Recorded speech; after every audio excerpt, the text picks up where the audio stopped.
Hello, good morning, good day, good afternoon, evening, whatever time zone the world you all are. It's your Blue Archive Gacha where beginner artist self-proclaimed and your boy Tosan. You welcome to the stream. For today I will be doing an art stream and with that drawing Takane Lui from HoloX. If you're not familiar with what I'm doing here, or like what the program usually is, I draw like every single week at least one time, so like one art stream every week can be expected, and I am also like on the task of drawing every single holo mem, so holo stars on holo life, and it's not like that many members I have to draw for now, so I can do it like within 1 or like 2 months. Not really sure. I haven't tracked it like really closely, but I think like I'm almost done.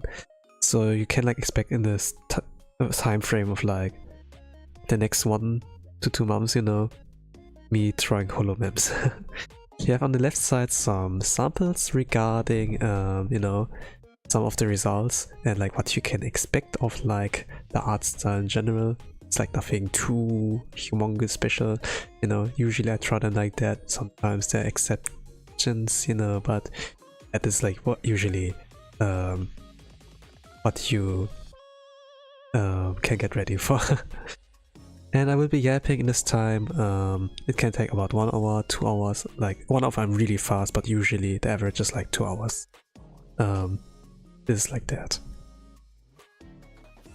I haven't like put up a schedule yet regarding stream schedule. Usually I put them up very early as possible, like as I can, if I have like a plan on like when and what to stream. But today actually I had a dream and more or less like wanted to talk about the dream, because if you do not record your dream you will forget it normal, like you will forget it, you know. So, and I don't do like dream journals really, so one way to keep it in mind is like to talk about it, you know. I talk like with the cat about it a little bit. But in any case, hello Kotomi, welcome to the art stream. Welcome. You are, well, I did stream earlier than usual, I suppose, so yeah. Congrats on making it like on such a spontaneous stream. hello. So regarding the dream, you know, on like journaling it somehow, I don't really write one. And regarding talking, when I woke up I talked to my cat, you know. So just to socialize and also at the same time be able to like memorize the contents of it. Like visually it's now a little bit blurry. It's now blurry, but I can like somewhat remember, you know, what happened like in that dream. It's very early. My class got cancelled, so I can't be here. What? That's unusual. But I guess if it got cancelled, happy accidents. No coincidence. Happy accidents. Was it a nice dream?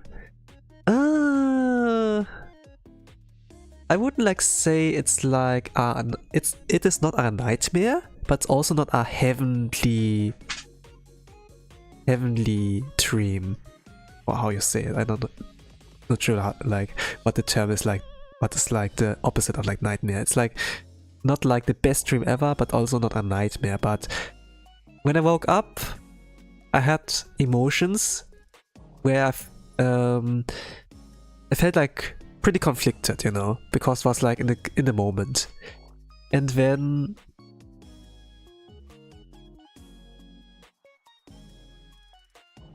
not only I felt like conflicted, but at the same time I felt like, damn, wow, this is what my head came up with of a stream, of a story. Usually everything that happens in your dream is like within your own mind, you know. like dialogues, decisions of other people in the dream. It's like all in your own mind. And when I like woke up from that moment, like the cliffhanger there, like my alarm would like go off. I like all kind of feelings like came to me. So yeah. Our teacher texted us saying she's tired, so the class will be cancelled. Okay, that's great. I do like to go early as well. If she's tired, then that does mean she's not sick, which is also like good. Was it unnerving, like uncomfortable feeling when you woke up? Well, there was a little bit of pressure, because when I woke up, I looked like first in the ceiling, and then at next, when I like lifted my head a little bit, I saw stared like into the eyes of Mio, of the cat, who was like sitting on my chest. There was like some kind of pressure. Maybe not really sure if you can call it uncomfortable, but there was like something there. Okay, and when I like talk and I yap, I usually focus on the same spots like when trying.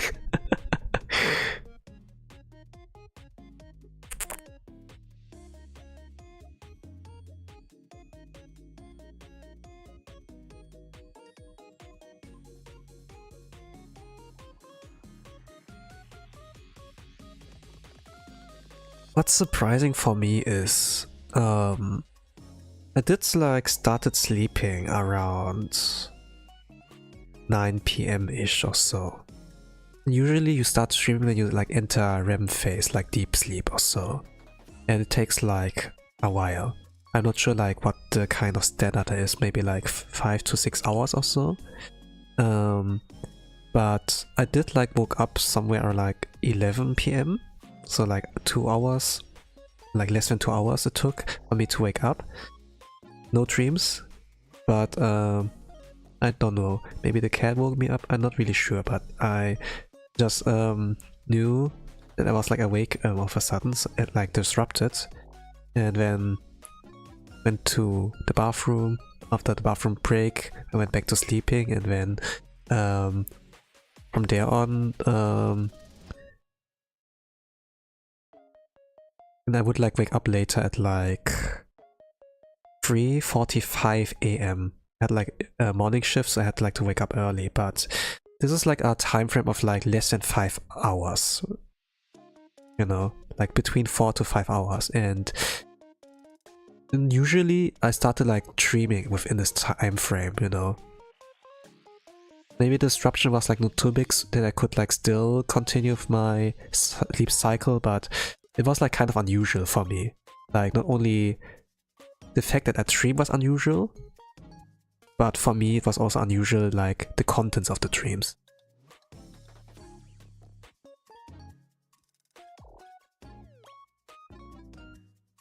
But I'm no expert, you know. It's just like some layman's knowledge, you know. I'm just like a commoner.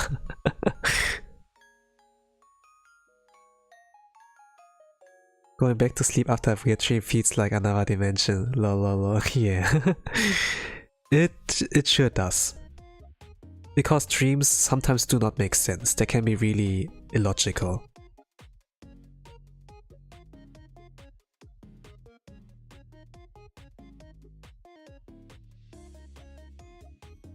But I do not realize at times like that I am in a dream, you know. I just like play along.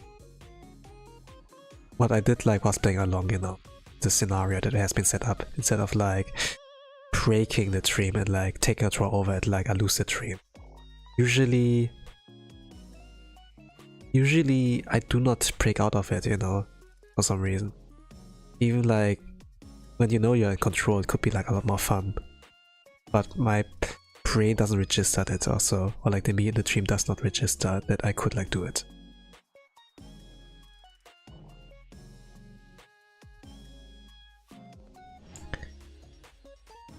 It started like off with a familiar scenario, no?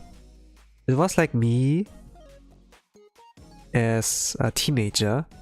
I think, because I was also there with my little brother and sister, who were like under 10 years old at that time.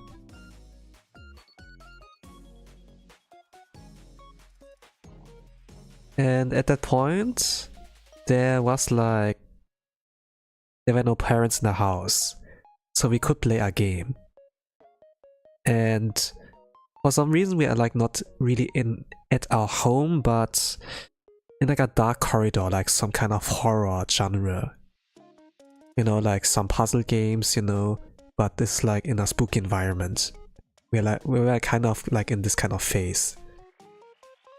And the setting was, oh, we're playing a game right now, you know, and I just played along for some reason. I didn't even question like, where are we, you know, what are we doing? It was just like in the moment, you know, as if I were like, am like in a different timeline, and then just like my conscious got like inserted into that version of Tosan in a sense, you know.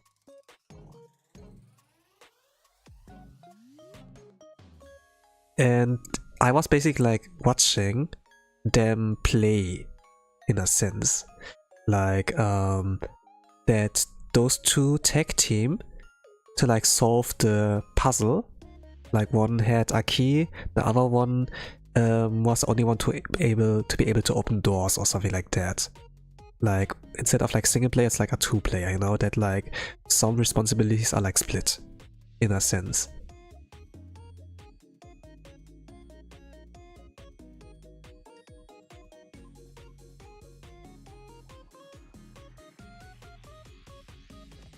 So what my pro would like do, hey, go there, I think the key fits there, and then, is it this door? No, this door, go this door.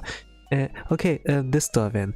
And it was like a lot of it took like longer than should for the proceeding, and at some point I got like impatient, especially like when I saw, as a backseater, you know, the winning play is right there, but they don't grasp it, you know, this takes them like 2-3 attempts before they finally get to it.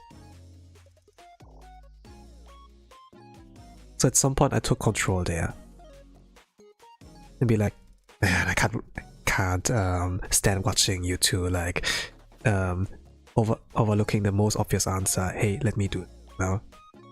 And in that sense I would like take control. Like in that sense, you know, take the controller and then like, you know, I gonna play, you know? It's my turn now. Oh, I felt that watching stuff in a tree makes so much sense, but when you wake up, it's so illogical, no? Yeah. It is. When you like wake up usually from a dream, it's not really like that you understand everything. It's more you wake like a lot.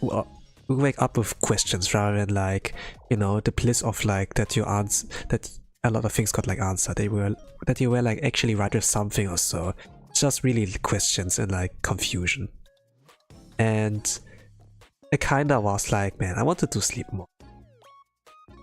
Yeah, I think like before I went like into that scenario of like into this dark corridor, like tag team with my little siblings, I think we were like in a kind of supermarket scenario or so, where we were like a loop on like entering the same supermarket over and over again. Like the entrance area was always like something like a bakery. I can like remember that.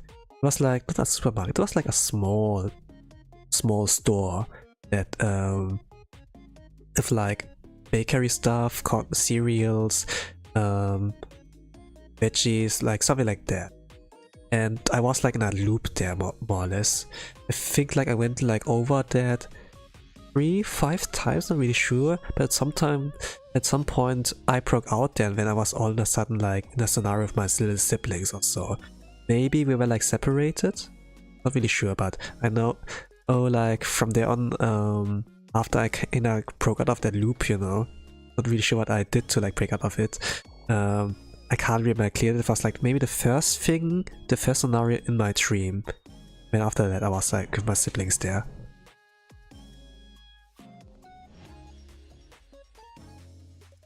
But the most illogical things, or like the kind of confusion, didn't really start there.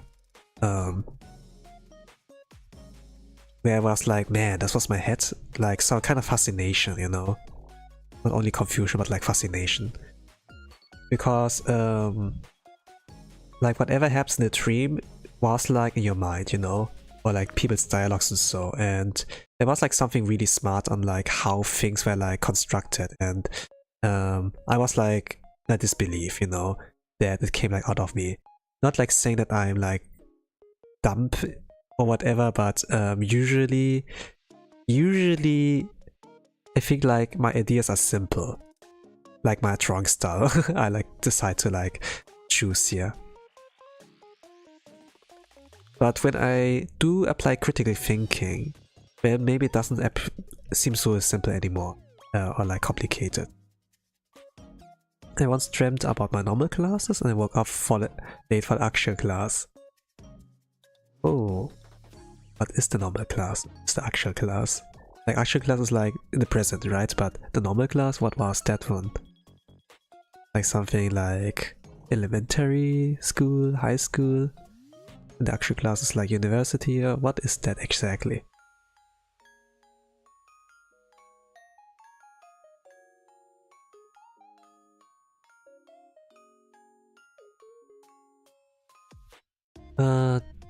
To continue with this scenario, like the second scenario, I broke out of the loop for some reason.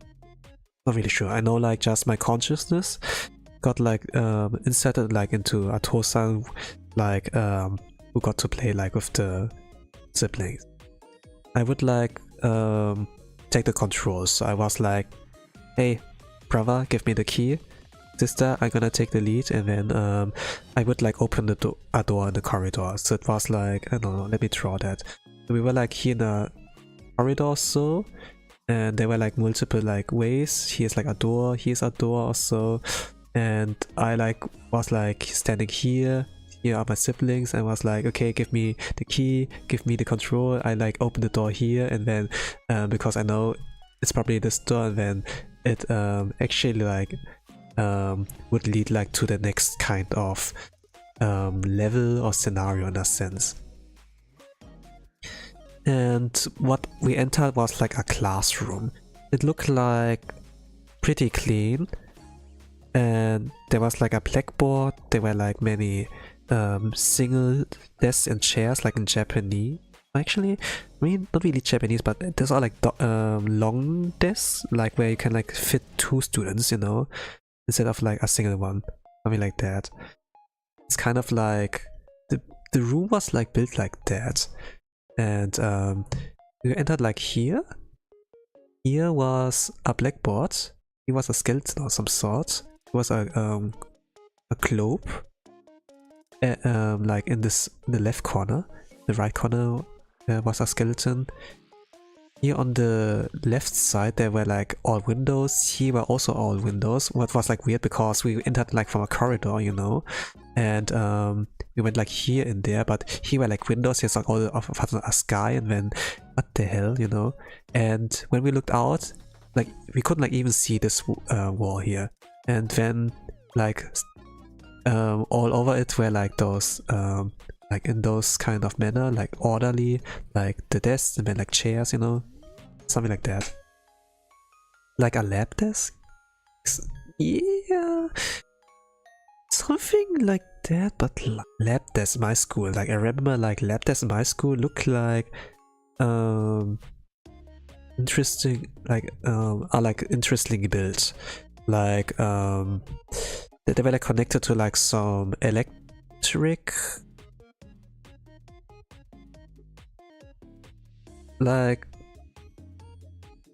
the desk at my school labs at like school, like we like do biology class or so, roughly like this,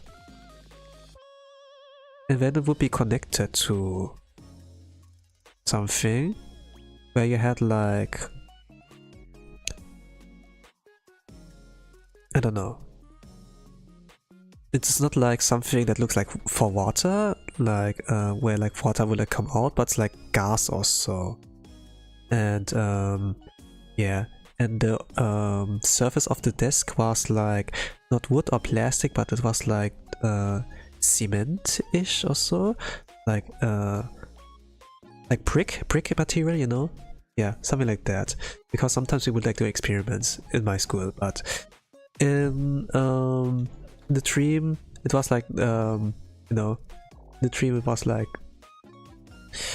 that was like those longer desks and like 2 chairs in front of it.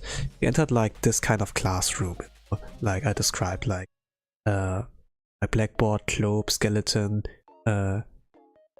like a double desk or so, like where you can fit 2 students, like multiple rows, and there were like 2 side windows, you know, which didn't really make sense. So we entered a new scenario, and after we entered, I would like look back, and actually the door we entered was like a wooden door, but after we entered, it would like turn to a glass door. So it had like this kind of like thing, and I looked like through the glass door, and you could like see the corridor. That also at the other side there was another door with glass framed in there, and there was like on this side something of an alien, or like something that was like not a human, like something humanoid, had like blobby black eyes and like a beer belly of some sort or so, and he was like looking through that glass, looking my direction, kind of like reaching out in my direction, maybe asking for help, not really sure, and then he started to explode. And I was not really reacting. Instead, I slowly turned back and be like, okay, what's the play here?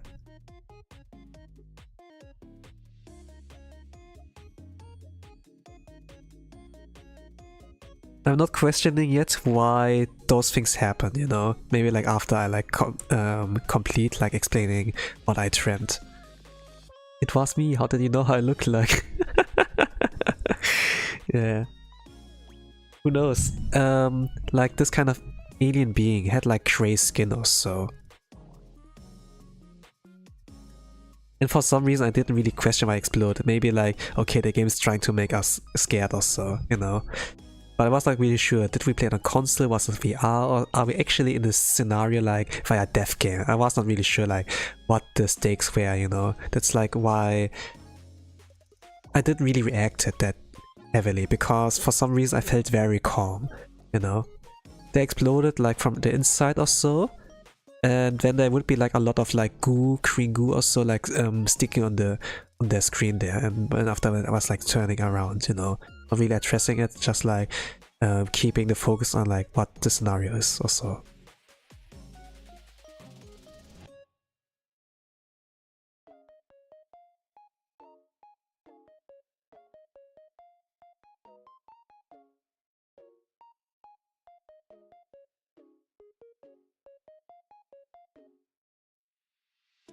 The scenario was, I'm not really sure which order this was. Like a person would like enter the room. It looked like my elementary school teacher, my homeroom teacher, a female one. Short hair, short black hair or so. Was like a young woman, like around 20-30.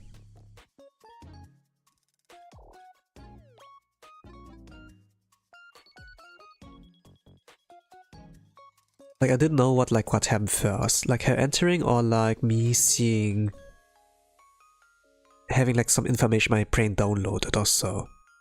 I'm not really sure how to describe it, but I saw like multiple scenarios or like multiple like things that happened, and the version of me that entered the room, you know, like that you get like the rules explained or so, like what the scenario is. But in this case, it was like downloaded into my brain basically.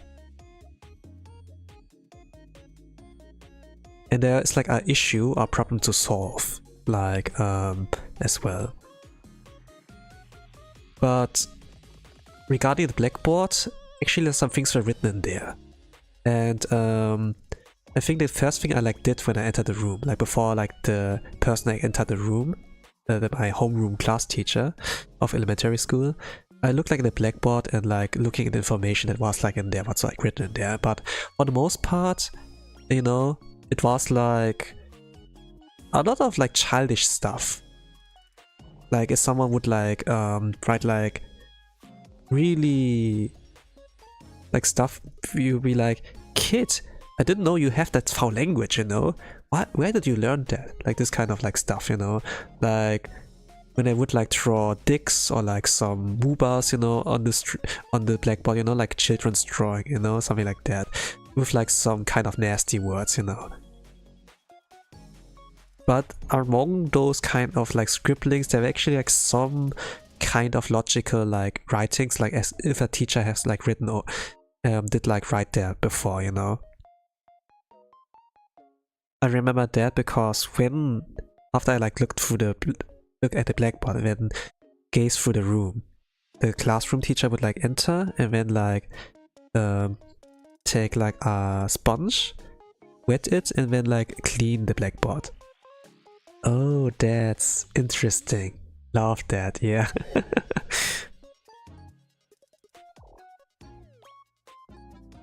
I was not really sure why that was there, you know.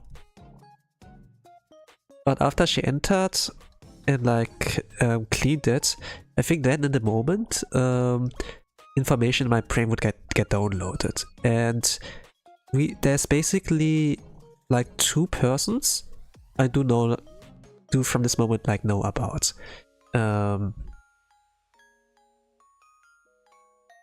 not really sure how important it is, but after I like knowing this information and then like being like faced with a issue, a problem to solve, I was like in conflict. It was like a teenager boy and then his little brother, like roughly few years younger than him, maybe like 11, 10, while teenager boy was like 14, 15, not really sure. And we were like friends or so, or like he was at least my classmate, not really sure like what it was. I'm kind of like stopping to drawing to draw because I kind of like trying to remember what was it that I dreamt. I'm sorry.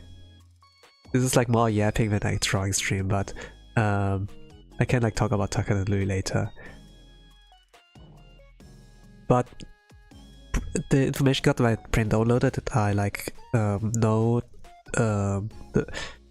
our classmates and his little brother, and the relation between was kind of that they're brothers, but they had like a father that is like basically the school director, and he is like overly strict or so, or has like some kind of motto.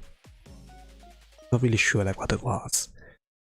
And the classmates would tell me, like it's not like regarding classmate, it's not a person I know. I just had like roughly in memory, it's a little bit blurry, that he has like blonde hair and like short blonde hair.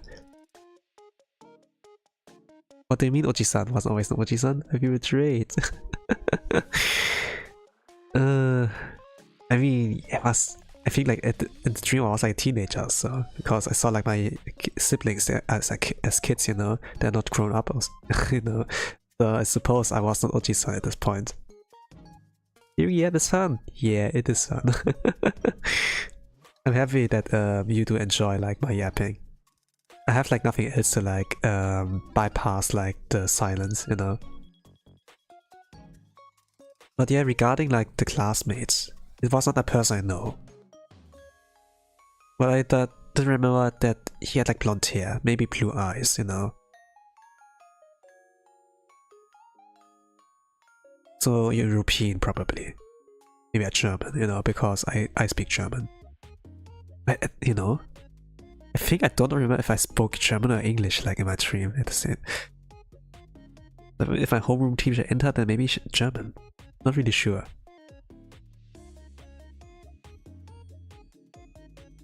I think I spoke German. Like in this moment I was like conscious or so, more or less aware that I was like in a dream, is like when I like try to backseat my siblings, you know. And then from there I could like kind of remember.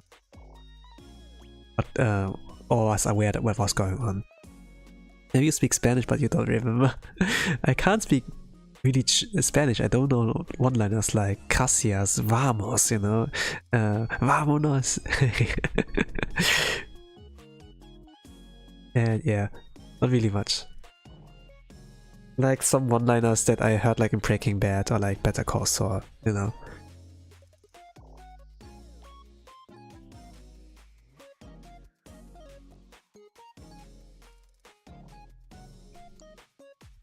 You know, like what I knew on the surface was like regarding classmates, like my dream, that the dad was like strict and like has an authority in the school, and the classmate would like tell me, at least like the information got like down up my brain, that he gave me the information that the dad was like strict on them and he hates his dad also, and that's maybe something to do. I'm not really sure. He didn't like say much after that, but I could like kind of like think that it's only affecting like my classmate, but also his little bro, you know, who like could look kind of similar to him, but just younger. And then there's also like a friend of the little brother from the classmate that he didn't like get along with a friend of his, that he turned like evil or whatever. Or like, at the very least I have the surface knowledge on like, yeah, he doesn't get along with his friend. Something like that. And then I was like kind of offered a trolley problem once. Not really sure if you can call it a trolley problem. Like after the information got like downloaded in my brain, I would like see in my inner eye some kind of menu like pop off or so. Maybe like scroll through a menu because it was a game I supposedly think I was playing. I'm not really sure.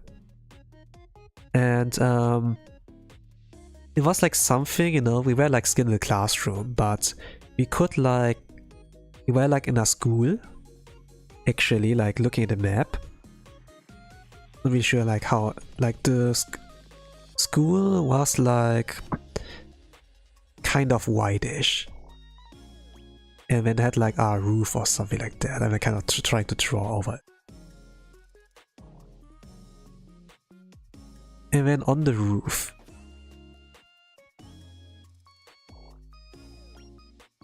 for some reason, on the roof, you can go further upwards. And it had like some weirdly Minecraft looking kind of pillars or so, where you can like walk upwards or so, or where you tower upwards, whatever. And then that they would like function as lift or whatever, and then over there would be another platform or so. And the scenario was like that something is rising. That's not the shield hero. Like similar to like old battle royale, you know, where you are like in an arena, but then the ring would close. Ring would go would like close, you know. So that's like more area like they can like go until you you're like in a final battle like with the last survivors in the very middle of the ring or something like that. For some reason with our case we had like to go upwards, you know, because something would rise, maybe like water or so. Yeah, upward. And it was like, and then it gave me a decision, who do I give up on? The school director, so like the dad of my classmate and his little brother, or like the friend of the little brother, the little brother from the classmate.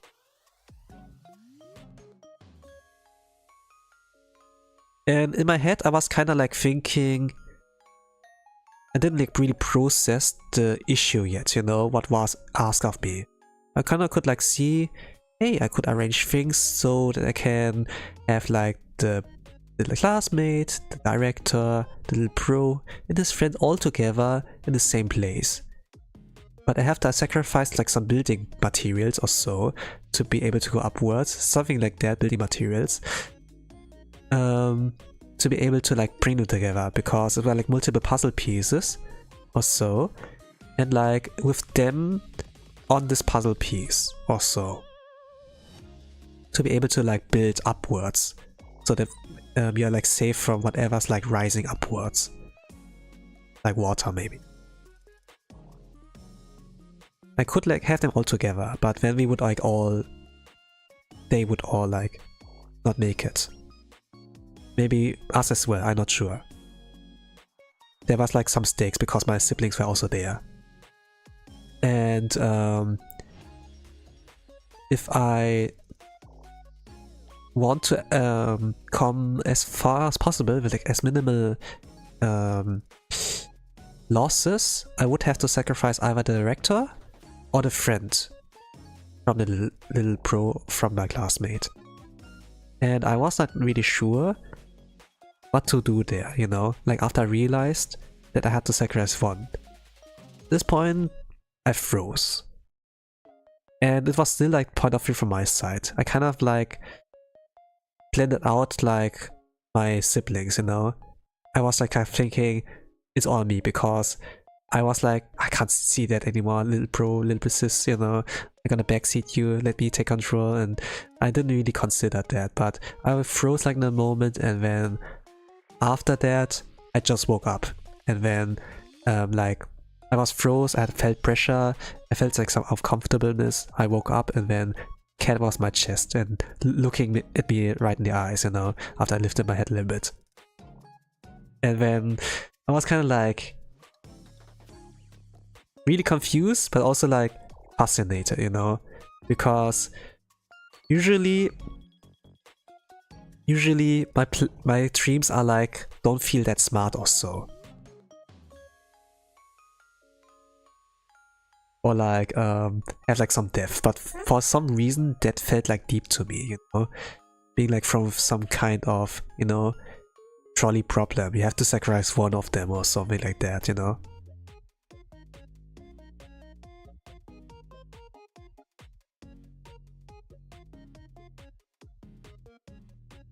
When I talked with my cat about it, but when I look back at the dream, you know,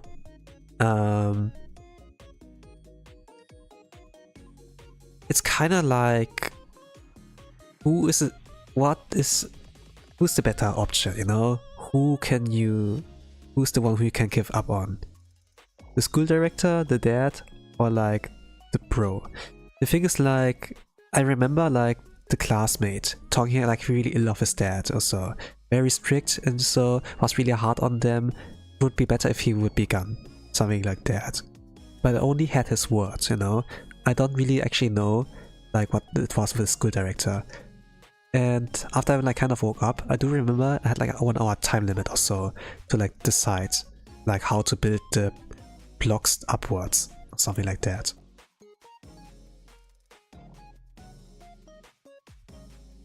To survive this level. I'm not really sure if it was like multiple like things. It was mean, damn, yeah. It's like basically like, you know, you had a classmate or like a friend, you know, and his little brother. And I couldn't really sacrifice like those lives, you know. It was like point of view of me as a teenager, you know. I could like not do like those trolley problem kind of stuff. I didn't really had content like about the dad, you know. I just had like the word of my friend. And then I didn't have any other information other than the fact of like, regarding little bro and his friend, they don't get along. I think I didn't have information, you know. But then I remembered like the scribblings on the blackboard. Remember like when there were like drawings of dicks, some foul words, some women's body, like, you know, like children's drawings. This kind of moment I kind of like connected, like after I kind of woke up and like talked to the cat, I connected like that those things belong together. Maybe it was like from the friend, you know? From the little brother that had like some kind of ill department. split, I'm not really sure. And then like kind of weighing on like who is better to like give up, you know. I kind of was like thinking maybe the dad, you know, like yeah, this is just a childish face, you know. And if he would like go so far, be so brave to like cross on blackboard, and then the homeroom teacher sees it, just like wordlessly like swipes away. I guess it's harmless, but I don't know. Right.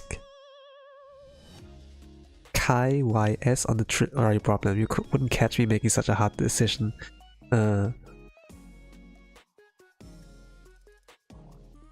Yeah, I suppose. Like it's a hard decision, responsibility I like have to bear afterwards, you know. And this can be hard. Even if you supposedly do the right decision, whatever it was like your mind the right decision, it still bears like on you. It still like weighs on you. I can't even draw.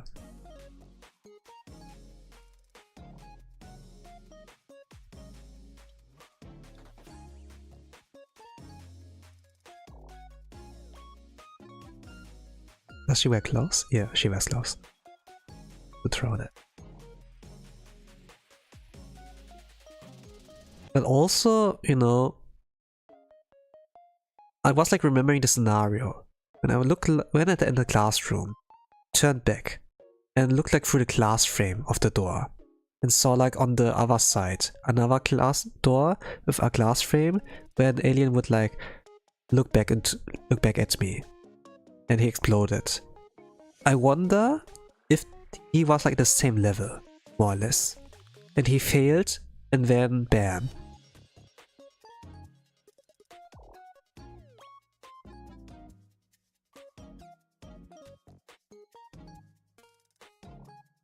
I wonder what it was actually like regarding that one.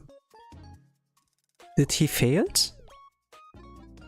Did he got eliminated by other causes inside this kind of level?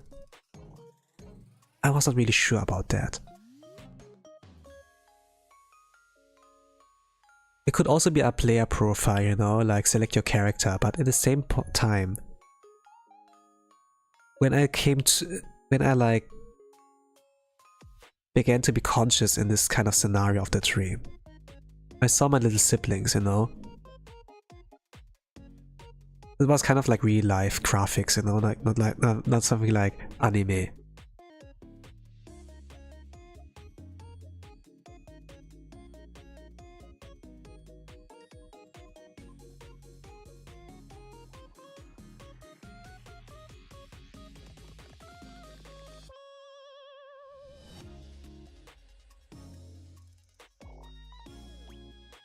But yeah, regarding like being in a conflict with like the decision making, trolley problem in a sense, and being like left some subtle hints, you know, like the writings on the blackboard, or like the downloaded information, like with and like the classmate talked about his dad or so, school director. I was fascinated on like how my brain came up like with the scenario, you know, and to throw me into the scenario.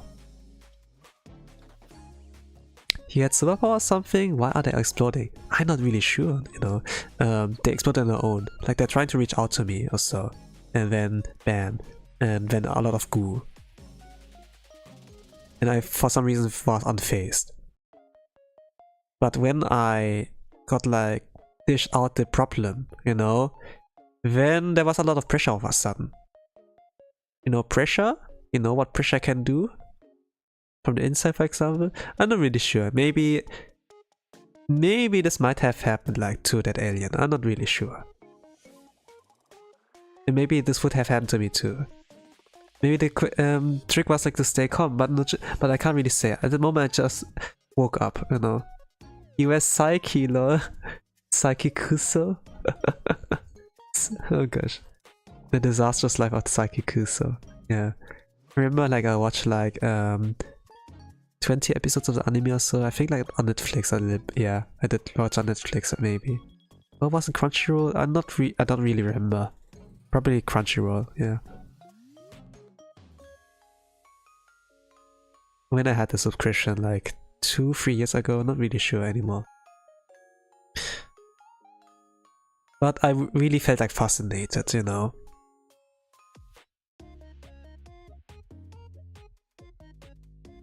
It was like not the most complicated situation, but the way like how subtle the hints were, the subtle like some of the background information were, you know.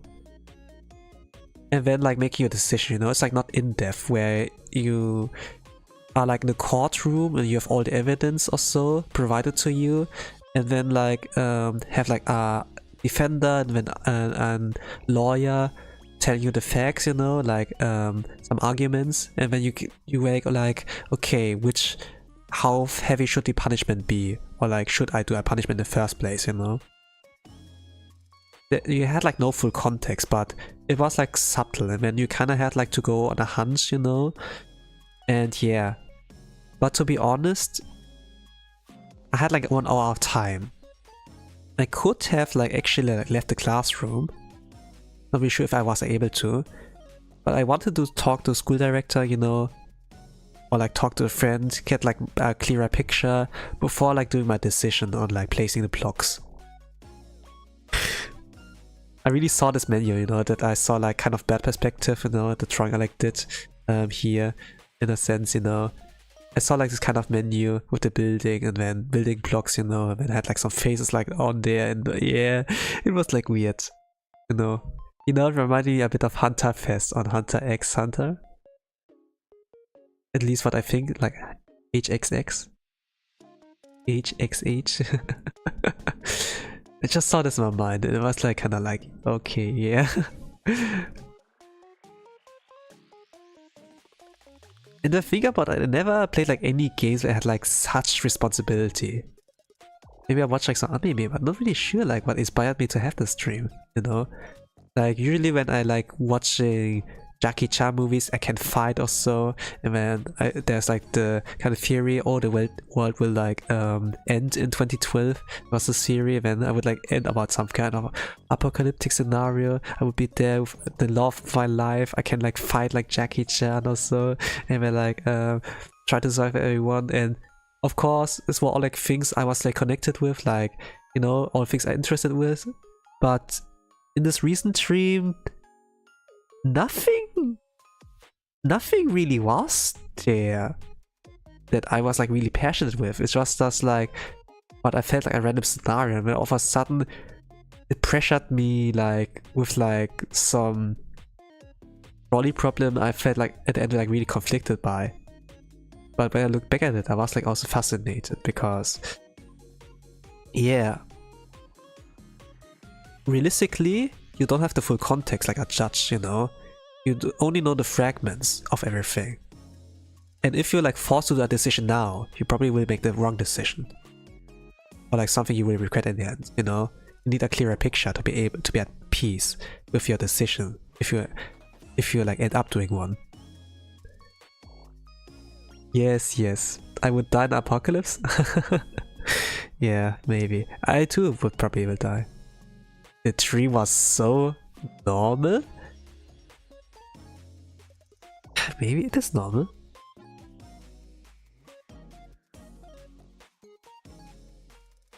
But, you know, it felt somewhat fair, I would like say. The dream felt fair. I wasn't overpowered. I was not an isekai protagonist with cheat powers, so it was really balanced. Hints were provided to me.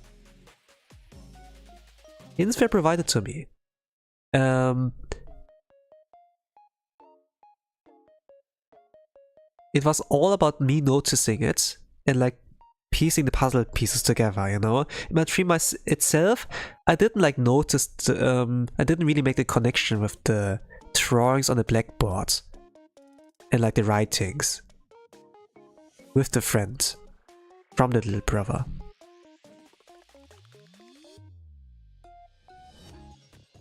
For example, you know, my gut instinct in that moment, when the trolley problem in a sense got like served in front of me, I'm gonna sacrifice the dad. I lean like towards that. But after the dream, also like, you know, if the drawings were like from the little friend, okay, there's a little bit of proof that he's like maybe not like a worthy friend of the little bro anymore. But at the same time, it's like not enough to like, you know, choose him to be the victim, as like the sacrifice, you know. I need more context. Was like what I thought. Oh, you know, reminds me of a game name I saw recently. Let me look the name because it actually has a trope similar, right? Schrodinger's Call? Reminded me because the trope has fine clues and a lot of assuming made by the player. Eh? Interesting. Maybe it should be like the next game I should like play. Usually I don't have like... I don't really play like many of those games, you know? Maybe Ace Attorney could be like one, you know? Where you're like in the courtroom when as well, but sometimes before that you're like in the... some murder happened or so, when you're like at the scene of the crime and like collecting evidence, you know? To defend like, you know, the defendant who got like accused of the crime. And in this case it's like, there's someone you're fighting for, you know? I believe in your innocence, in a sense, and then I will help you. Because you have no one else, you know? It's like somewhat, you know, you become the hero, in a sense, right? And sometimes, while you defend the defendant, you know, who got accused, you also like find out at the same time, oh, the guy who like blamed the crime on him is the true culprit, and then, you know, the true justice, in a sense, you know? Justice would like happen. And then you have a satisfying ending. But in this situation it was nothing like heroic or so, you know? It was just like do or die in a sense, and then consequences of your own actions also would be there at the same time. That there's like weight with every decision you like make.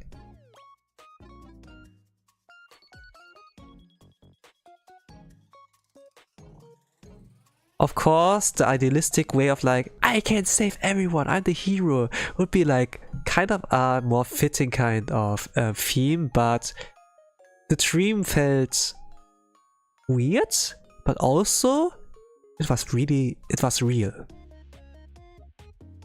It was not unfair. It was fairly balanced. You could like say, dream was so normal XD. I haven't really seen much of Ace Attorney, but the concept sounds so funny. Yeah, it is. Usually like things like being a defendant and being in a courtroom defending you're like the one who got accused of the crime sounds funny. Usually like things like judge room and like court procedures, you know, are boring. But if you play the game and like get thrown into this role, it kind of goes hard.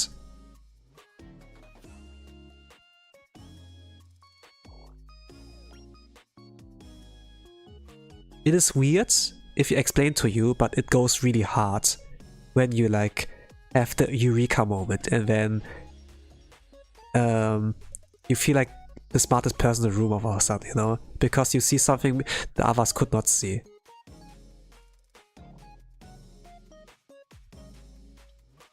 If you could choose, what character would you be in the isekai anime? Talking about heroes made me think about it. You know, I would like an easy life, you know? So maybe I would be like a boring, I would be, you know, the next solo leveling, the next Kirito clone, you know, with some cheat abilities or whatever, I suppose. If I could choose, you know?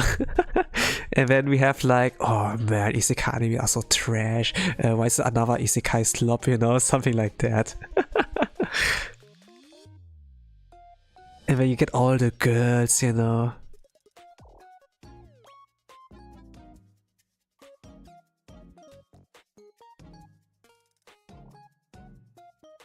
It's so boring.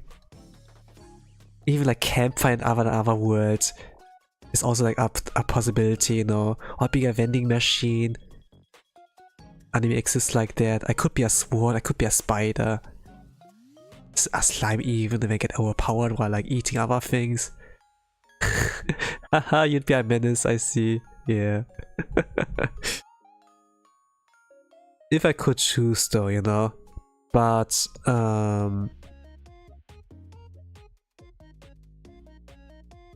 thinking about it, you know, maybe something like Konosuba. Konosuba kind of feels like fair. I don't know if you know like Konosuba, but it's I think like fair, but also like not too cruel, not too hard on you. Like ReZero or like Rising of the Shield Hero also, like the beginning. You could like live in another world, it's still chill, but you're not like the hero, the Giga Chat, the cheap powered guy. You still have to like to use your wits, you're still like normal guy, but you can like use magic, you can be an adventurer's guild or something like that. And still like struggle like to kill slimes or like gigantic frogs or so. And you still be fine. There's a demon lord doing his bad work on the world, but it's not urgent, you know. Not like the world will go under if you don't like go and like fight the demon lord. It's like still have a normal life there, more or less. But it's like kind of like middle age-ish, so you still have like those kind of toilets or so. You can like sleep in a horse stall, you know, if you don't have like a hotel, an inn or so where you can sleep at. I really like isekai to watch. I really like isekai to watch when I'm bored, because I feel like no matter if I don't pay attention, I will understand. The tropes are so obvious, lol. Yeah, it is more or less, you know. But Konosuba is like a title that like kind of parodies. It's like a parody to like to all those isekai animes, you know. Like how obviously easy it is. It just makes like kind of fun of like what tropes like other isekai anime like pick on, you know, and makes fun of it. And this is like kind of interesting about Konosuba. Konosuba's like most of the part like dialogue driven rather than like you know, oh how cool is the character, you know, he gets all the girls. Nah, the main character in Konosuba is kind of pathetic, you know, and very human. And it's like not that he's overpowered, he's just like smart. Not really in that sense smart, but he's like, he can like put pieces together, you know, like a normal human, and he's like very lucky as well. That's all about it. And he can't carry everything alone, he still needs his friends like to do things for him. Even some of his friends like suck ass like at their role, you know, like some are supposed to be tanks, some are like wizards also.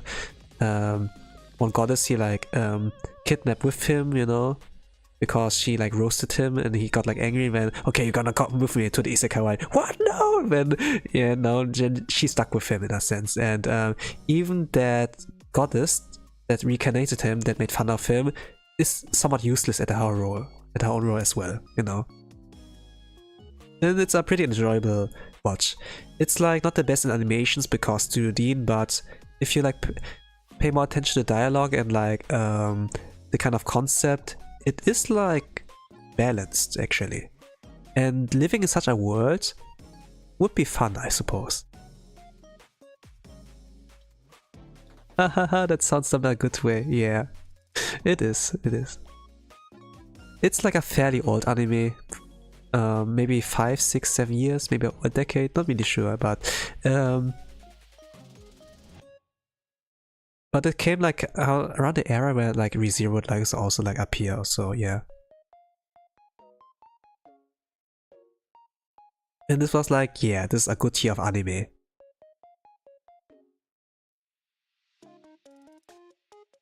It's like also good enough that it came like into the spin-off like Isekai Quartet, you know. Where it like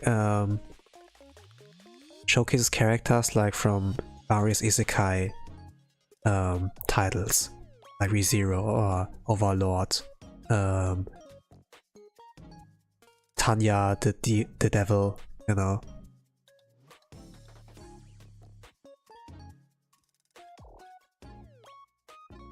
I'm really satisfied with like how true they are. I don't watch much animes because I used to be very hateful towards popular animes when I was younger. So cringe. Yeah. I mean, if that is how you saw it, then it's like how you saw it, I suppose.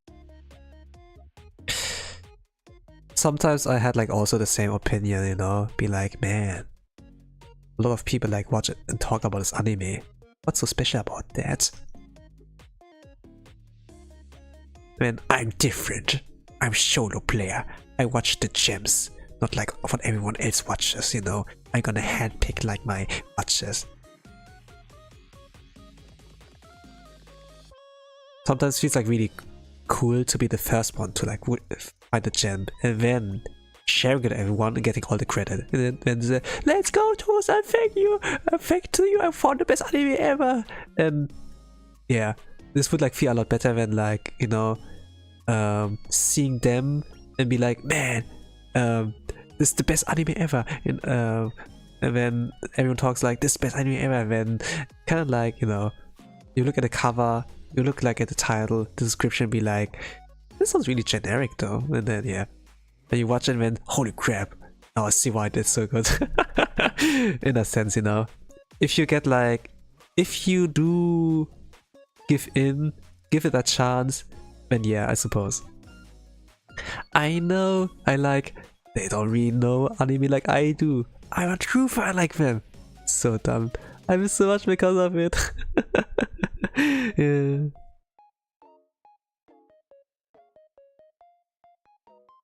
I kinda had like this kind of mindset momentarily, you know, but I kinda gave in. I gave it a try because, you know, it doesn't cost, right? You know, in a sense, you know, I can like say, at least watch an episode, you know, then I can say it's bad.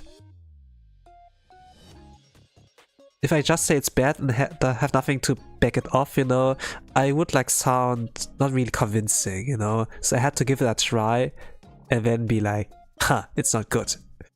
You know, it's overhyped. But when I kind of watched it, I was like, okay.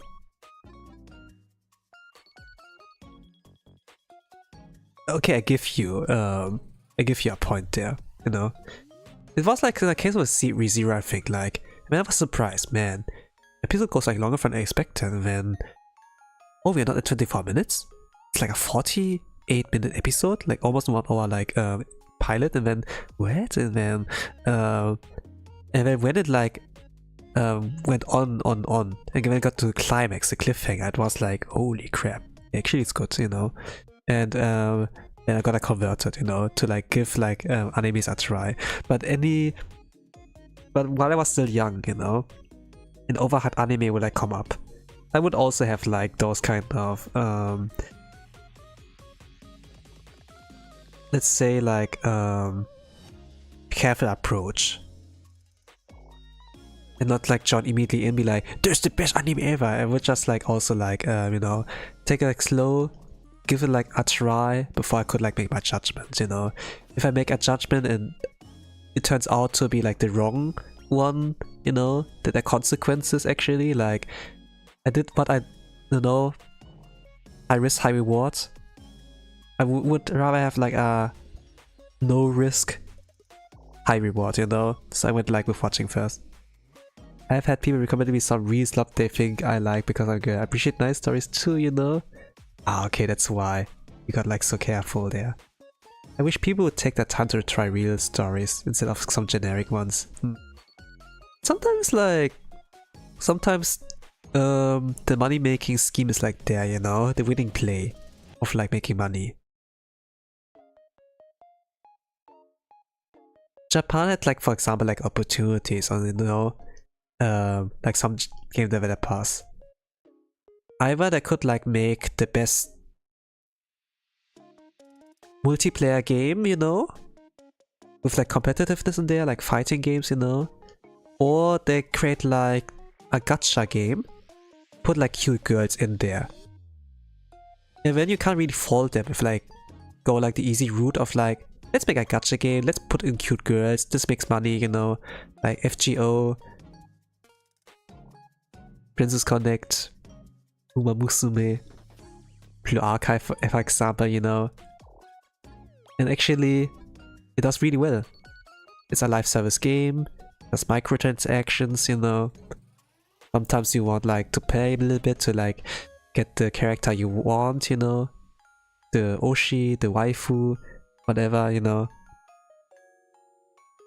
Some gacha games are fair, some gacha games are like really scummy. Or felt like scummy. And yeah. But the good thing is like the more gacha games there are out, means like there's competition, and then they have to push each other, you know.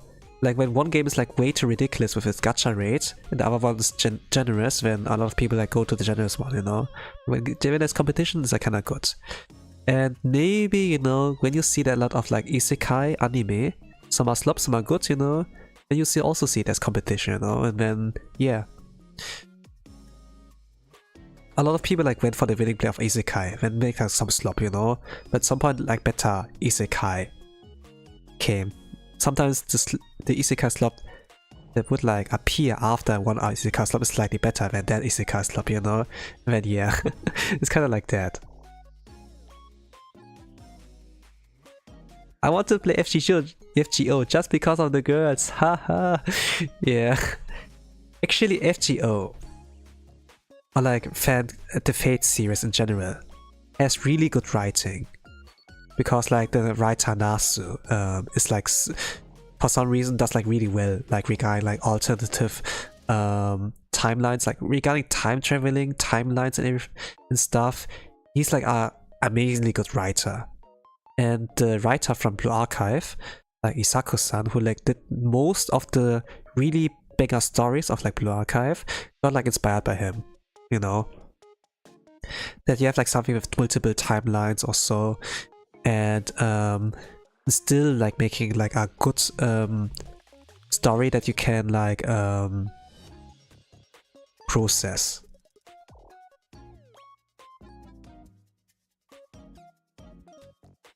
That you can like eat all up, you know, without like feeling puzzled too much.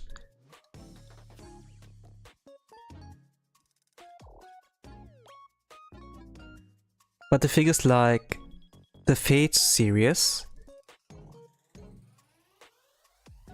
for me is like, first, where do I start? And it's like, do you want the long version or the short version, you know?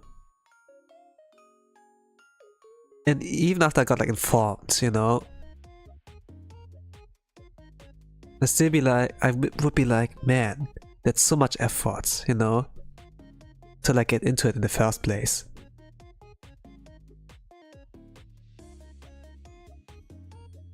I can't watch an anime. I watch like unlimited plate works.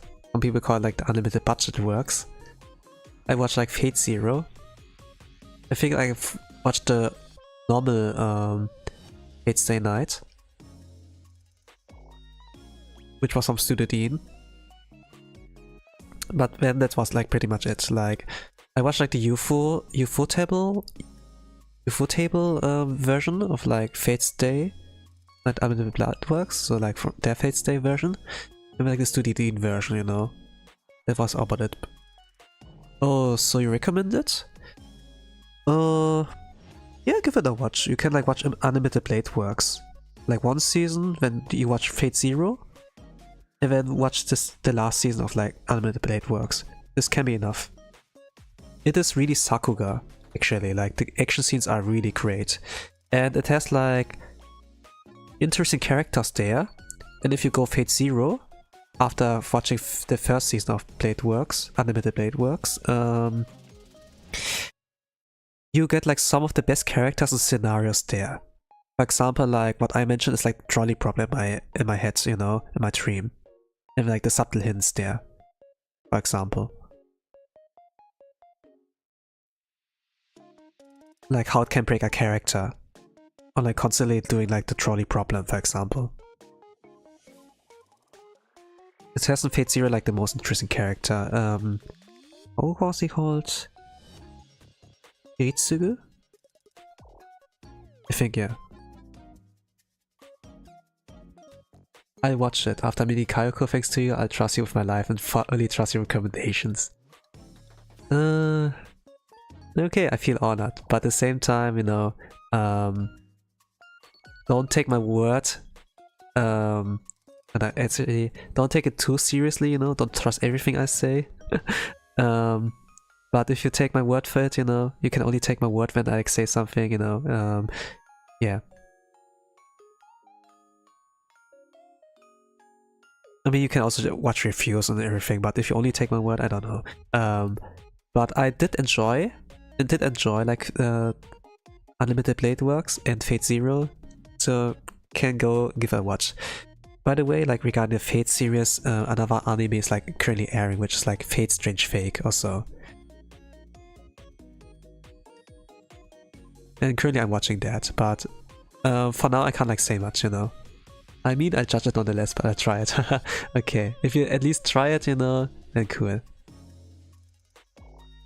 I mean, just because you like got a positive experience from like jumping the Blue Archive because I mentioned it, you know, you build like up the expectation, you know, but don't expect like another Blue Archive-ish level, you know. I think like Blue Archive is like somewhat unique there. But when I like mentioned, you know, yeah, the writer of the story got inspired by Nasu, who like wrote the Fate series, then I suppose you can set your expectations, but at the same time, put them like a little bit low, you know? Go like in as is like, you know, with like low expectations, as this would be like another generic one, and then see like where it goes from there. If it can like go over your expectations, you know? Sometimes take your recommendations and be like, okay, give this one a try. And then, holy crap. Actually, this was a good show, for example, you know, for me. I went like in Karate Kid, for example, like the very first one. And I had like low expectations, and the expectations were low. Expectation low, and then the performance was pretty low as well, because it was an old movie, like 80s, 90s or so. There were like a lot of no cuts in Karate Kid also when I watched it. So that you can like see there's no bullshit actually. They don't like do any cuts also. You see like the full battle scene, like guy jumps on one leg and with the same leg he kicks, and it's kind of like, yeah. When I remember like Karate Kid of like 2011 with like Jaden Smith and Jackie Chan, and it's kind of like, yeah, they use like some kind of camera movement there to kind of give the illusion that he jumped on the same feet, on the same leg, and like kick with the same leg also. But for some reason, like the pacing and like the story, like the emotional weight of like the remake was a lot better than like the original one for me, for example, you know. But I was like giving like it a try, like the original Karate Kid, because it would like leave like Netflix, you know, and then yeah, let me give it a watch, you know, because I do like want to give the OG like some respect, you know. And while I felt like underwhelmed, I did not really regret the watch, you know. Sometimes you need to watch slop to be able to appreciate like the peak that is out there. And I must really like say I recognize a lot of like patterns that got like reused into the Jaden Smith and Jackie Chan version of like Karate Kid. And they made it better. It's just like the same formula, but they made it better, you know. It's not really an original story, but still a good kind of good rendition, you know, to honor like the title. Those fighting scenes are so cool, yeah. If Beaver's peak, the rest is decent, I suppose, yeah. So true, watching only good stuff can blind just judgment.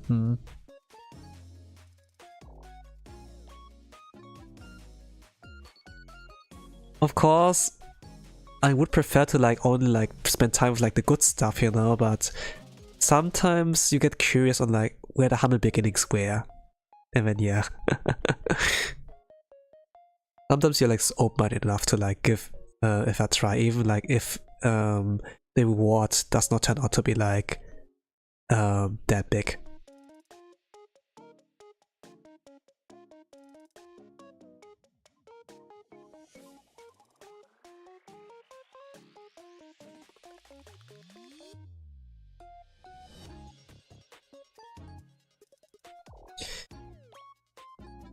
The thing is like though, with a movie,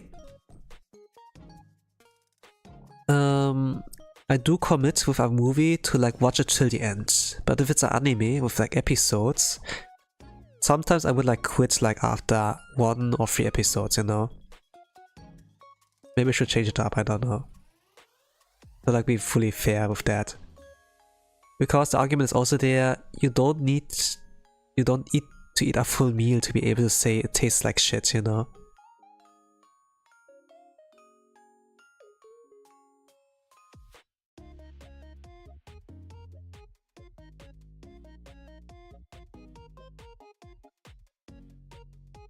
To the argument of like, hey, you didn't like play enough hours to like be able to judge the game properly, and then yeah, but you don't need to like you know, eat a full you know, full pile of excrement to be able to like say it's awful, you know. The drawing looks cute, by the way. Thank you. I struggled like there. But I was like thinking I should like start sketching instead of like trying to draw, you know, draw a full picture. Like Takane Lui, she has like some bird features, so like where you see like the things that look like ears, it should be like wings like later on. But I just need like the rough, you know, the rough shape first before like can do more.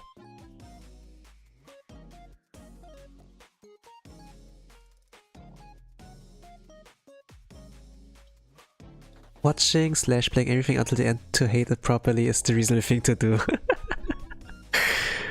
I suppose.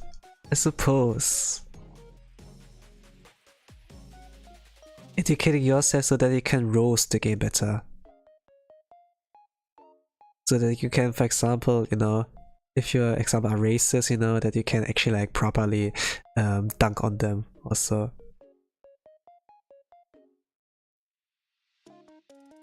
I like the bangs, they're pretty. Yeah. The design of Takane Lui is like drawn by Kakage sensei. If you're looking, for example, like let's say like for guides or like references, you know, Kakage sensei is like a good source. Even though a Japanese artist, but you know, a good source.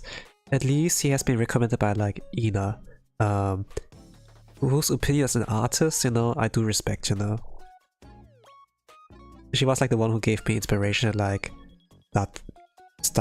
pick drawing, you know, again, after I've given up.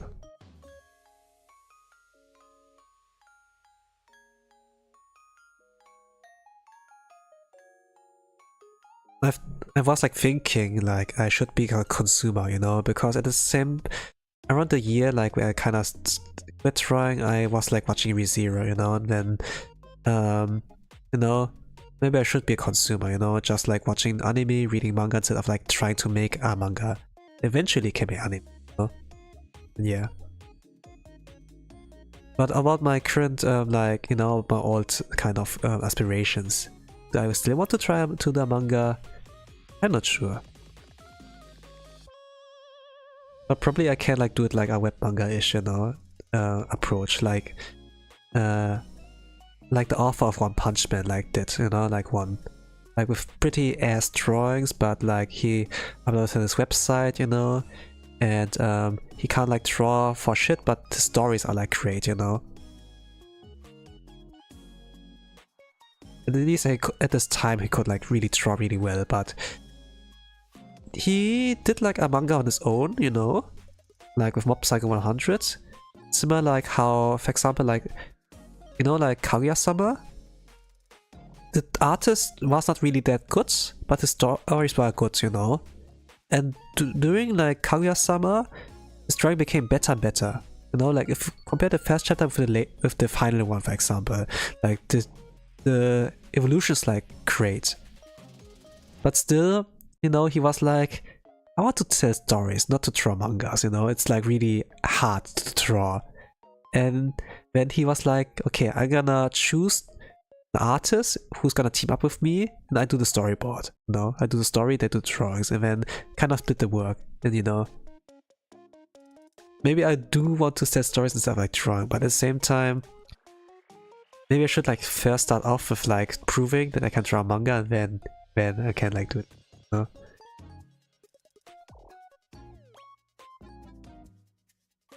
But yeah, would I? But yeah, I would like try. I think I would like try to draw a manga if I got the time. Still, I'm like on my more or less grind with like being a streamer, trying to like find out how I can like best perform, because you know I was kind of like thinking, a guy who's like chatting and like gaming occasionally, you know, doesn't really stand out that much. I'm basically like that. But I do draw. So this is like a little bit more of a thing that helps me to stand out, but branding wise, you know, it's not really like that much of a recognition thing, you know. I'm not like a Markiplier, I'm not like PewDiePie or so. But if I think about it, what makes them stand out? What is like their branding? I don't really know as well, you know. Like Mr. Beast, the brand is like, you know, he does like those videos where he pulls like a lot of money in there, you know? For example, I have 100 people in a castle, and now I'm gonna make them fight each other. So the last one, something like that, I don't know. 100 people, one castle, only one can escape. This is the setting, you know, something like that. And what do? I just play games, I draw, and I suppose like the 100 people in a castle escape sounds like interesting, like you know, at first, I suppose. But at the same time, even though the kind of challenge does generate clicks and could be like a good time waste, it doesn't really contribute much to life. You don't learn anything new. You don't, you know? For my stream eventually, you know? But at the same time, it doesn't sound so appealing, marketable, whatever, you know? Like those kind of content creator terms. Haha, Mr. B's accent, you know? Yeah. Yeah, Mr. B's accent. I'm not really sure like how it went. Even though I have like a little bit of opinions, you know, regarding Mr. Beast videos, actually I do admit it does slap somehow. You know, when you hear like the idea, and when you do get curious, and maybe like it does make a good video, you know. But for me, or like a lot of indies, are not able to replicate that because they don't have the budget, you know. I have 100 chicken nuggets, and here's me. I'm gonna try to eat all 100. Can I do it? You know, and then yeah, I mean everybody can do that. But the 100 people in the castle, I think this sounds more interesting, right? Then yeah. But not everybody can pull it off. Is like the thing.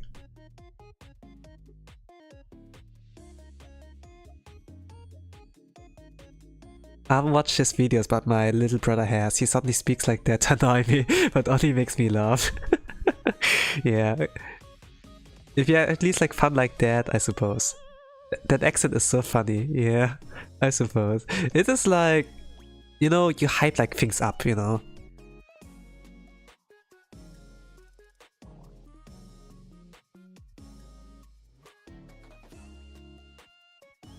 I mean, he does that good.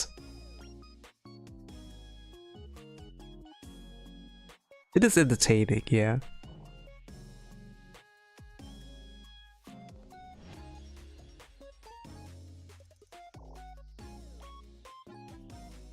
But you know what what I want like to say is like, my little channel here is like very niche.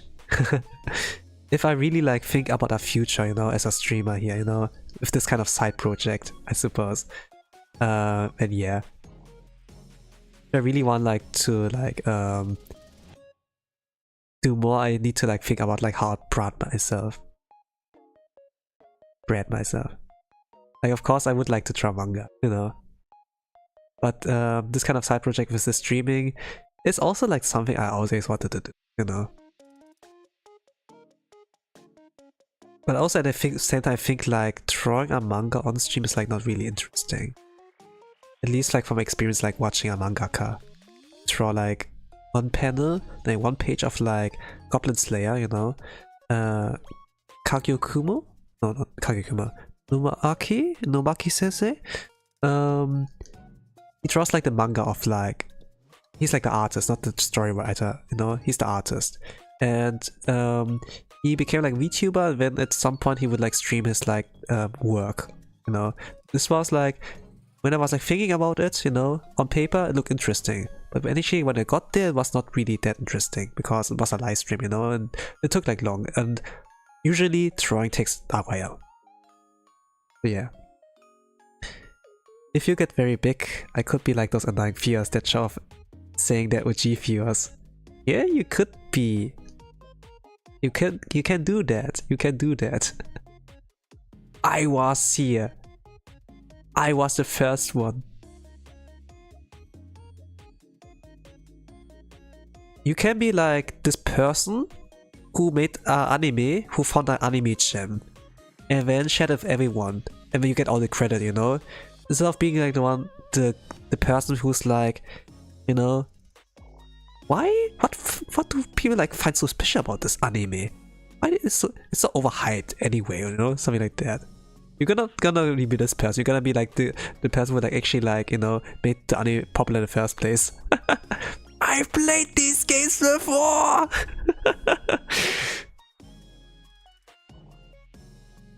Haha, that's gonna be me for real.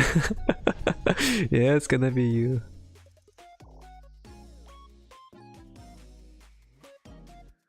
Oh god, Squid Games, yeah. I mean, like Mr. Beast did something like that as well, like a Squid Games.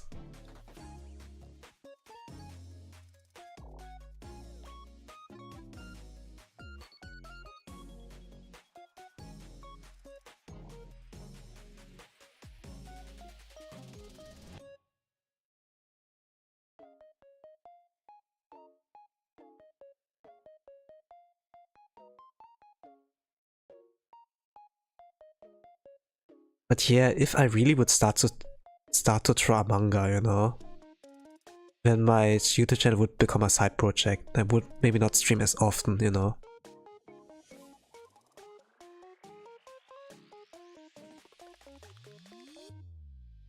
You know those game developers that become like viral in social media?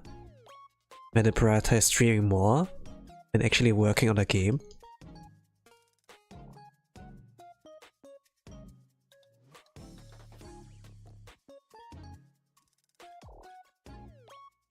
It's at the beginning they were like, yeah, I'm gonna stream like the game development, you know, and you can all see it that I work on the game. But at some point they became just like a regular streamer, you know, those kind of people who like chat and like play games, rather than like, you know, he's a game developer, you know, like the branding that he's like working on a game. You promote something to be like, you know, to be a game developer, to work on a game on streams, but then you don't really deliver on that, you know? And it's like something of us, you know, you feel kind of like scammed. And if I were example like actually draw manga, you know, and I promote myself, I'm like draw manga, and then I don't really draw the manga, and you just see me play games or whatever, you know, like 3 times a week or like maybe more often, then, you know, I kind of feel like that's wrong to do, you know. I wanna stay true to my words and like develop a project, you know. I mean, yeah. It's okay. I just leave Jeremy to bang on your door until you stream. It's okay. Please don't do that. Japanese can get pretty strict with immigrants these days. Even with tourists. What do you guys? Keep yourself safe. But yeah, at the same time I should feel threatened, right? But I think like in Germany you can't get swatted, I suppose.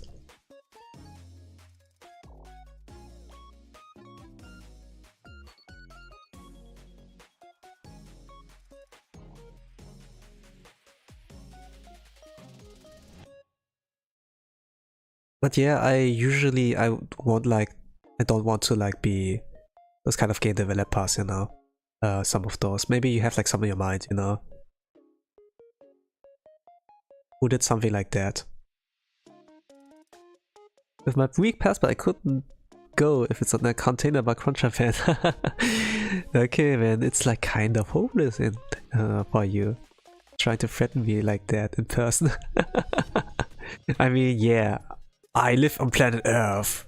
Holy crap, you know. I got you doxed, you know. I know where you live. You're on planet Earth.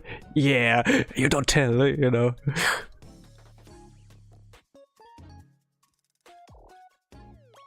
Don't tell me. Okay, yeah. But in general, you know, when I like promise something, or like when I say I do like a thing, then I feel like really wrong if I don't deliver. And I'm gonna do it like how I said like I would do.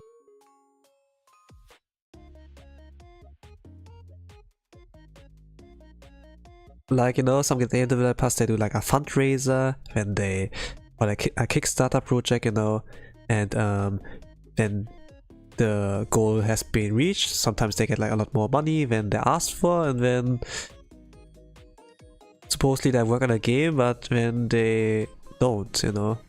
There was like a story about like a project about a ant simulator, you know, like ant colony. How does this like work, you know?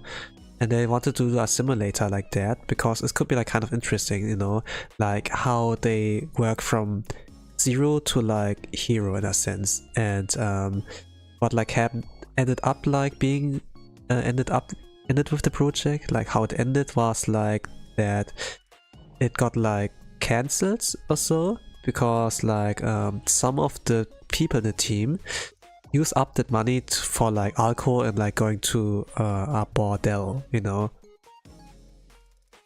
So they spent it like on alcohol and like women, and then yeah, project got postponed, and they'll try to like refund all the money that like, went into the Kickstarter or something like that. That's crazy! All the money? Yeah. It's like what I heard.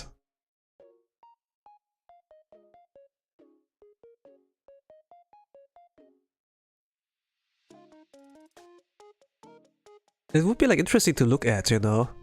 You have like something in the background when, okay, ants building the colony, you know. You see like how things work underground. They're like soldier ants, they're like worker ants, you know. Then you see like the infrastructure. They have like all the whole like intelligent like the system, the structure, you know. And this would be honestly like really interesting to like this would be an interesting idea as a game, you know.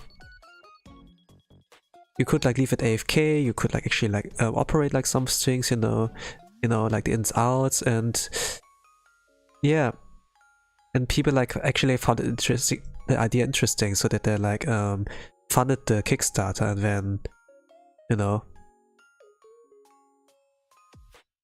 but when this kind of promise doesn't get fulfilled, you know, the kind of vision like you know, the investors actually saw in that and then not really getting it, it's kind of like, yeah, I don't really like want to be a disappointment if I were actually to start something. It could never be me, I don't get women. Yeah. But, you know, in this current age, we could like waste all the money on like gacha, you know? I wanted this waifu girl! You know, it was a now or never!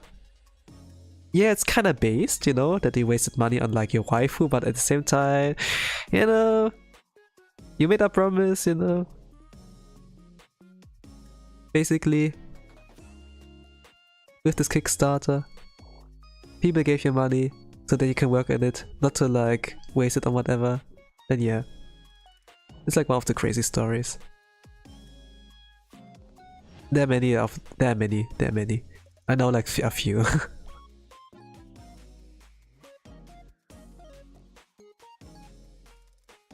If it's your first time hearing that, congrats. I think, like, when did I heard about that story though? Like, it was before 2020, like before quarantine. It was like not during quarantine. I would buy an IRL size Miku. Yeah, that would be based.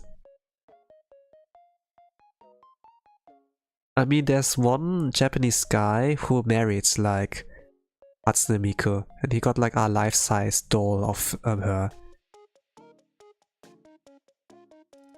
Akihiko Kondo-san.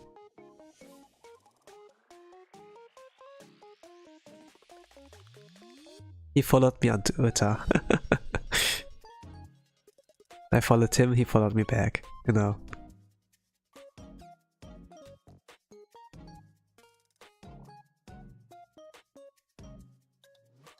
And he would like post photos with him and like Miku, you know. With this doll of Miku. They would be on the same dining table, you know, something like that.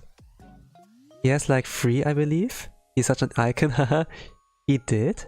That's so cool, yeah.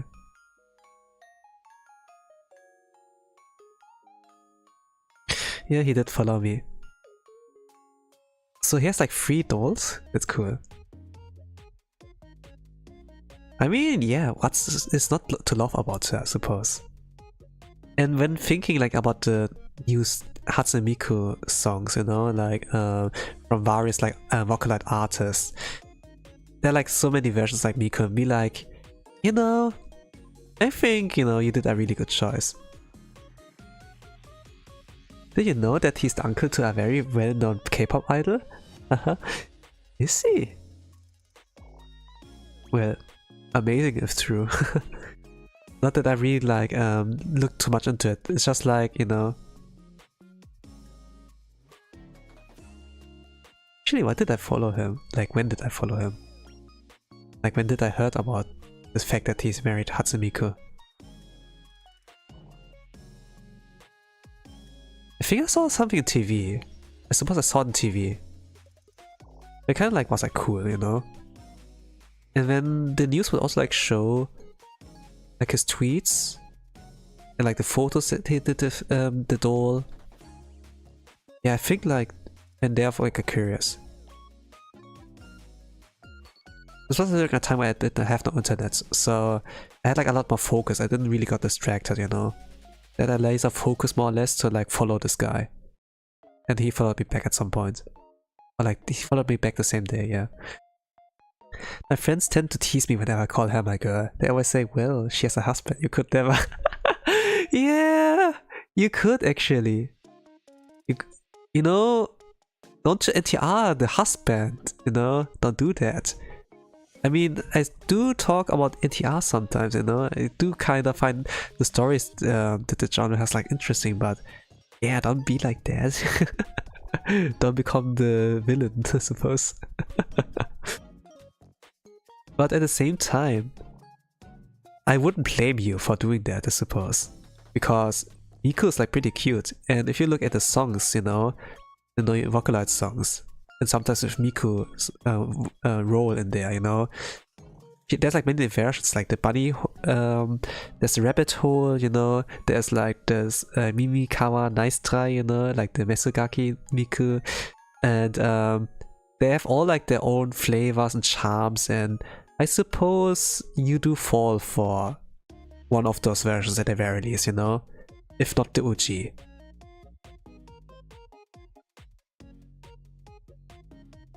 But even like the OG is cute, you know.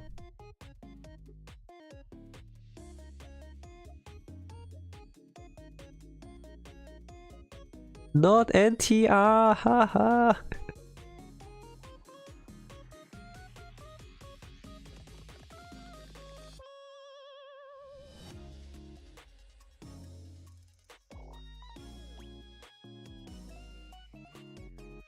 I don't know.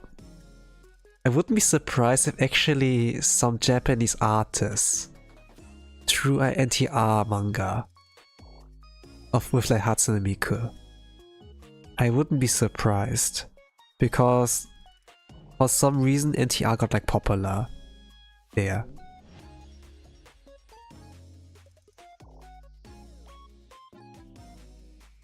I just love her in totality. Yeah. I mean, she's an idol. A natural idol, I suppose. Immortal. Digitalized. She's like of legal age actually. Like, yeah, she's like more than 18 years old, so she... yeah. How are you sure I'm not in the manga? Cool. Well, I wouldn't be surprised if they were. And if they took you as the protagonist, I suppose. Like, I don't know.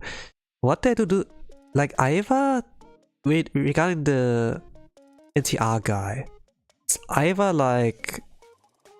You know, if you think about the NTR guy, it's like the old ugly bastard, you know? If you know, like, if you have a visage in mind. Sometimes it's like a chat. You know? Like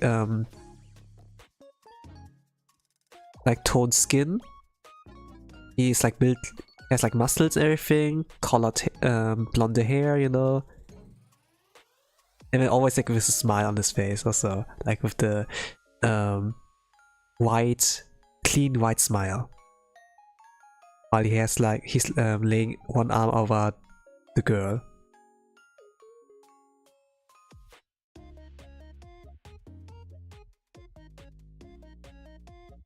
She's about to be 19 this year, so everything's permitted for me. Stop, what are you calling me? Yeah, she is like legal, but at the same time, you know, regarding like the usual roles in TR manga.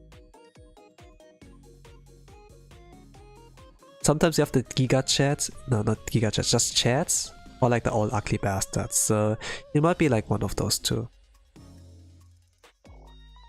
Regarding, you know, when you get sucked by an old ugly bastard, you know, it's kind of like, yeah.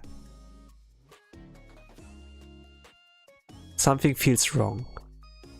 I'm supposed to be the dominant one, but for some reason this guy got the upper hand. And you feel like worse than scum, worse than trash or so. In a sense, if this like happened.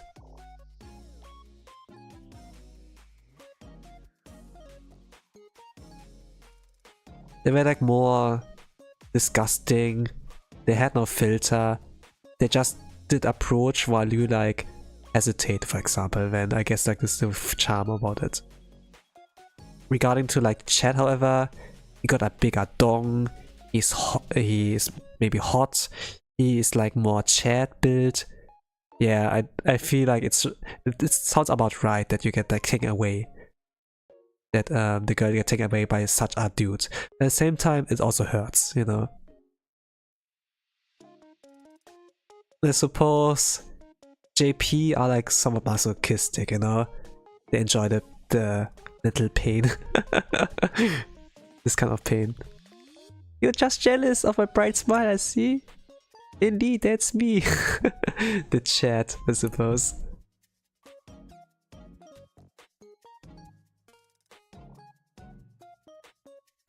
Actually, what I think, like, you know, I remember like one manga.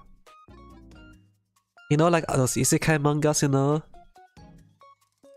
Or isekai titles, isekai slop. With cheat abilities. There's actually like one kind of manga where it's like you are being reincarnated, isekai as like the protagonist. Like in the NTR manga, you know? But you're not like the one who gets sucked, you're like the sucker, actually. There. And actually this like title is like more or less interesting, at least like from what I saw from a manga review.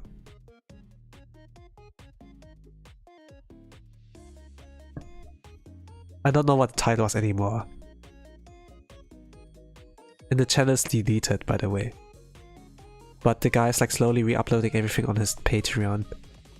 If I'm gonna see it, I maybe like will share more about it. NTR Isekai? That's new. Yeah, it is. Basically, the guy who got reincarnated as the NTR person in the NTR manga hates NTR, you know, but for some reason he woke up as being like that guy, and then no, I became the very thing I hated. And then he tries to like change the direction of the manga by trying not to suck that girl, you know, not trying to take away from the main guy. So he tries to like keep his distance and be extra mean to the girl whenever she tries to approach him, you know.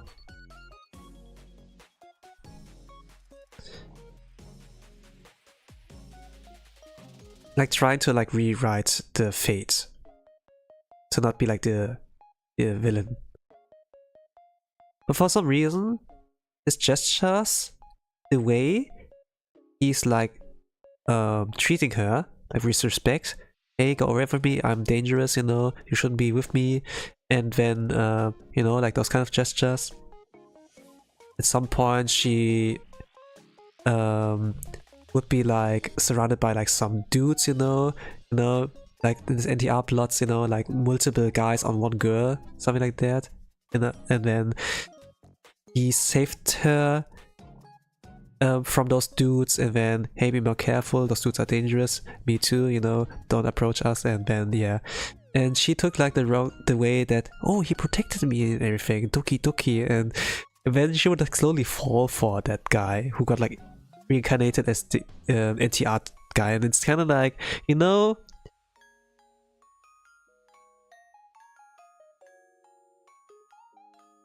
it kind of like gets like interesting that way. I don't know, like he doesn't get like the main protagonist doesn't get like sucked the normal way, but like, you know, I guess like he has just more risks, you know, I suppose.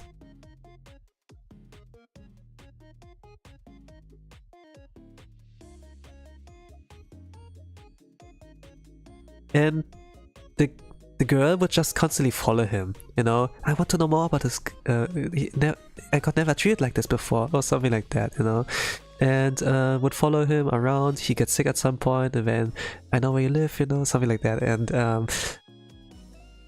and then at some point she like saw this dude with like another girl, you know, because he's the NTR guy, and you know, who's this girl, what's up with you, and then yeah, she's just like a bitch of mine, and then oh, and then he would like cough, and oh, you're sick, what's up with you, hey, let me cook something for you, and then she would take care of him, you know. It's kind of like naturally like risking her instead of like forcefully taking her away and like using his dong, you know. It's kind of like you know, for some reason you're like, for some reason it's like really interesting to like read this kind of plot, you know, rather than like, you know, some kind of like doujinshi NTR. It's a manga, like not doujinshi, you know, which just makes us like, which gave it like a model content, you know. She can fix him, you know. Yeah, it's like really this kind of like a trope there. Wholesome, healthy NTR. Yeah, I suppose it is like that. I never really read the manga, you know. I just like saw the review and be like, okay, you know. I guess it's interesting. I guess this has a place like in some bookshelves, you know. And then yeah.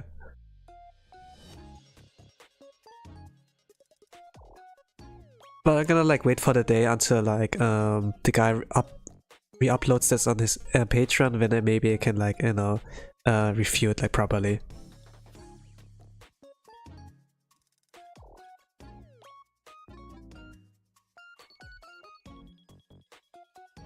It did have like a little bit of interesting sound.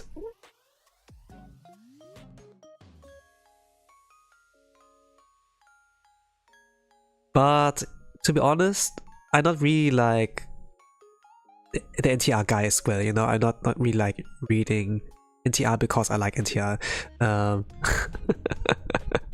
It's just like, it did like caught my attention, you know, because at some point when you like browse through like those hentai sites, you like see this new tag there, man. Itorare, you know, then what is that? And then holy crap, mental damage, you know, emotional damage, and I just something like be broken, you know.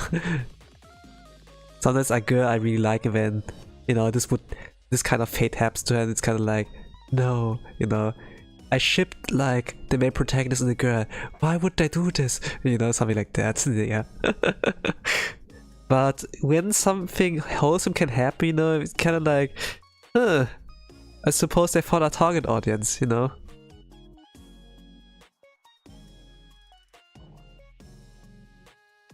It's kind of trash,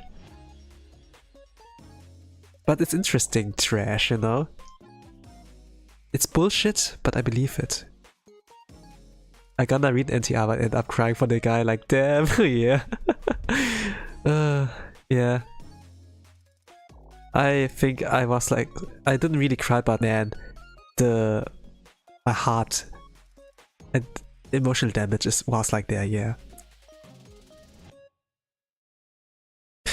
I was here to like fab, not like to feel, you know, something like that. Yeah. There are like memes like that as well, I suppose. It's a little bit weird that I like talk about this. It's not as safe for work. SFSW channel, I suppose. Sorry, children. Maybe it comes like out of habit when I start talking about that stuff, you know. I sound so calm when the most horrendous stuff as I come out of my mouth. I'm sorry.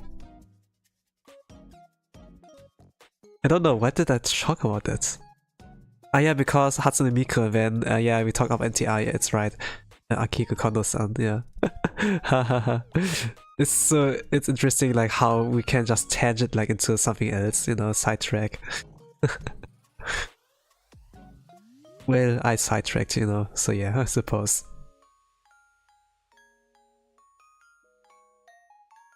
It's my fault.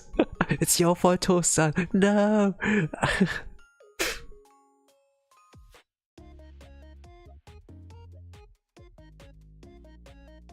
Well, I generally do not like the genre, but it can have really interesting stories there, you know. That's why I like still tolerate the genre. Isekai can be something like that too, to be honest. There's a lot of slop, but it can have really banger gems out there. It can have gems in this niche, in this genre. That's why I can tolerate it. We get distracted. It's always like this. We get distracted and conversation changes so much. Yeah, that's true. How long am I in? 2 hours, holy crap.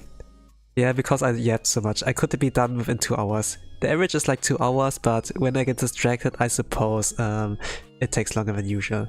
But look at that. It doesn't like. It looks kind of decent, like the sketch for now. Like even without colors. Like it took shape. She has bangs, and stuff, and there are like some kind of things that resemble wings, you know. Yeah, I suppose that.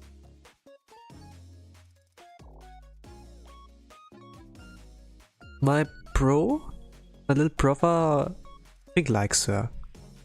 It's like not necessarily an Oshi, but he likes her trip and everything. Oh yeah, Takane Lui, she's good. Something like that.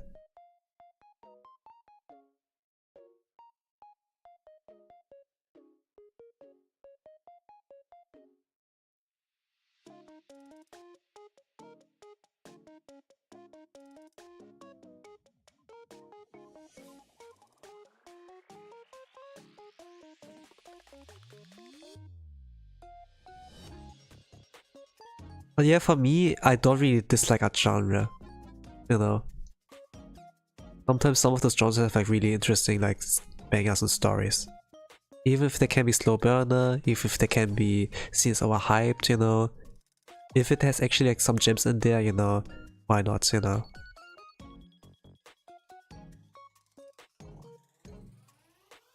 But sometimes we do hate on like stuff anyways, you know. Sometimes there are like a lot of abridged series. Like Dragon Ball has like some abridged stuff, you know. or like SAO, the Abridged series. Dragon Ball, I think there was like something like that. Why didn't you touch? Like one of the most emotional moments in there.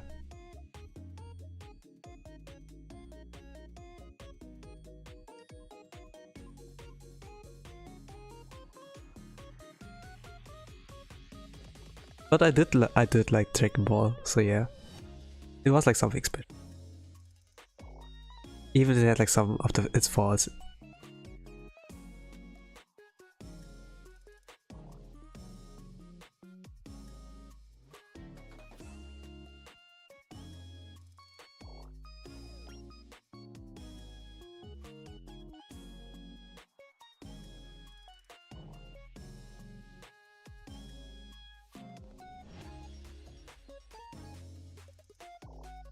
You know, regarding subtle hints, like I started like my stream like with talking about my dream. Subtle hints. Not getting many like not getting spoon fed and everything. It is kind of like an Among Us session, I must like say, you know, as well. It's not really like you in this setting the game for you in, but it's like you and other players. It's also like about finding out who's the imposter. I think like the current anime season has like with Knossia like a really good title. I really enjoyed anime currently. It's like reaching its conclusion, but man, does it like really well. Like so far, I'm trying to wrap up the story. And for people, some people like who played the game actually, they say like that the anime adaptation is like really good. I'm kind of like curious, you know.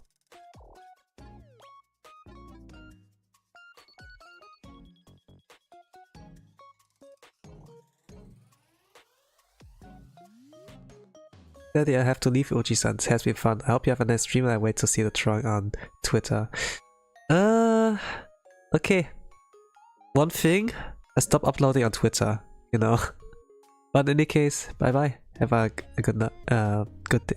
Oh, nice rest of the day. The time zones are different here.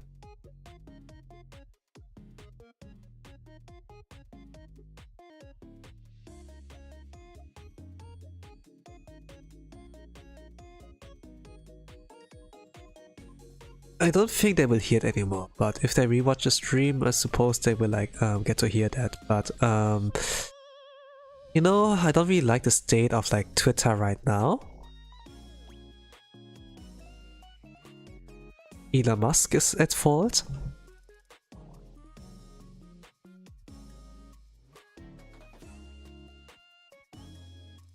So I stopped like uploading there.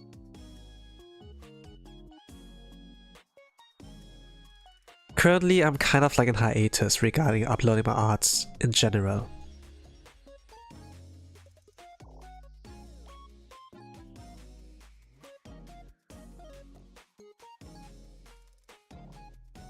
Usually, it doesn't take much to upload a picture I've drawn, actually.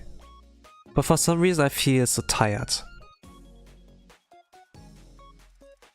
Sometimes I feel like I don't have time, even though it doesn't take much time to like do that simple step of like uploading.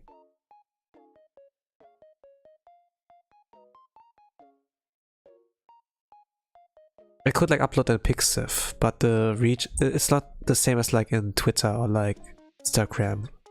But, you know,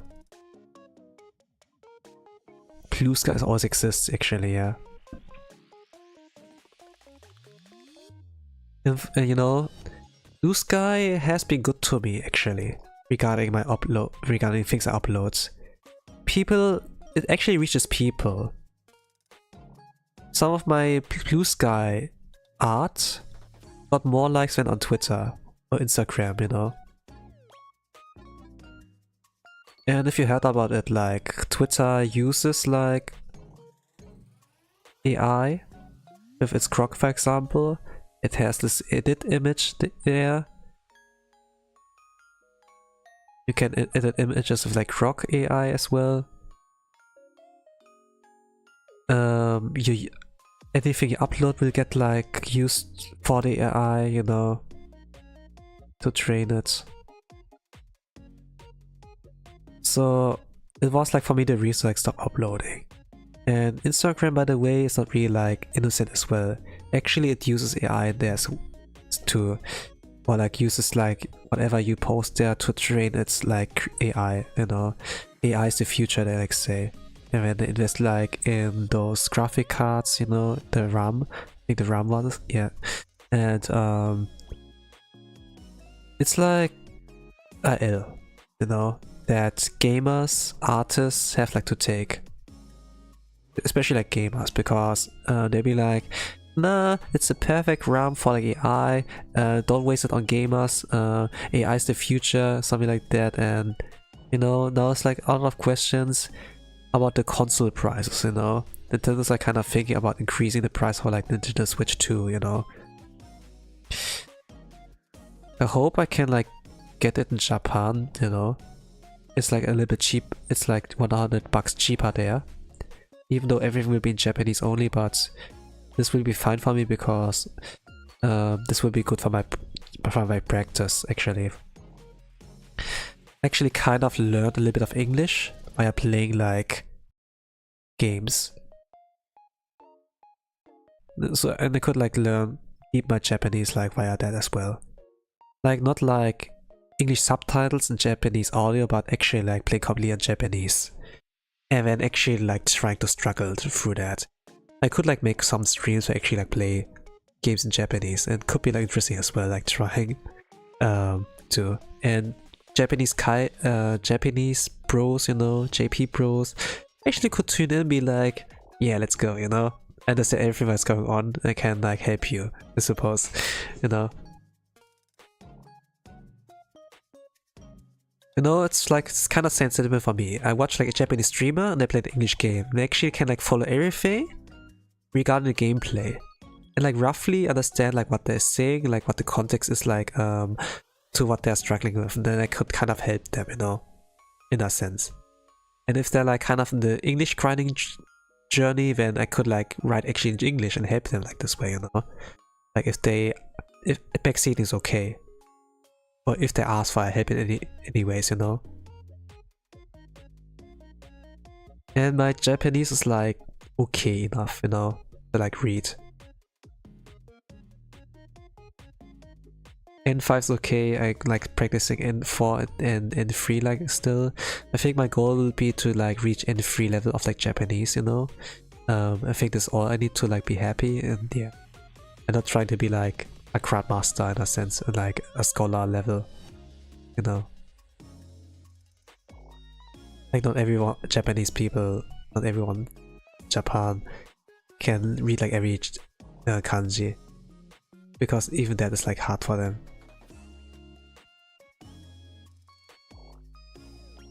Sometimes one have to ask, hey, how do I write your name, you know, because there are many variations of like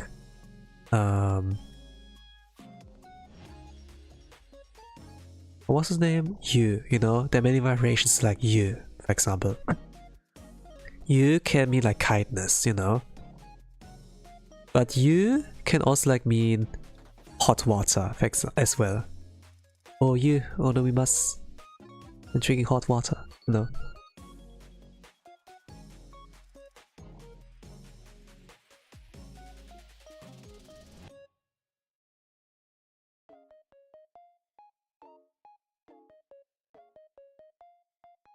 What did I want to talk about? I kind of like drifted up with my mind.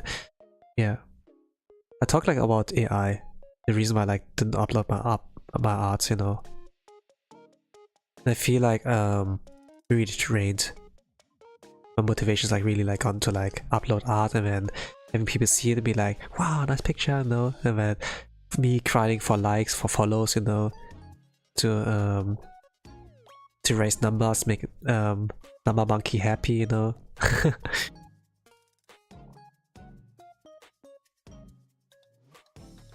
I kinda gave up on that.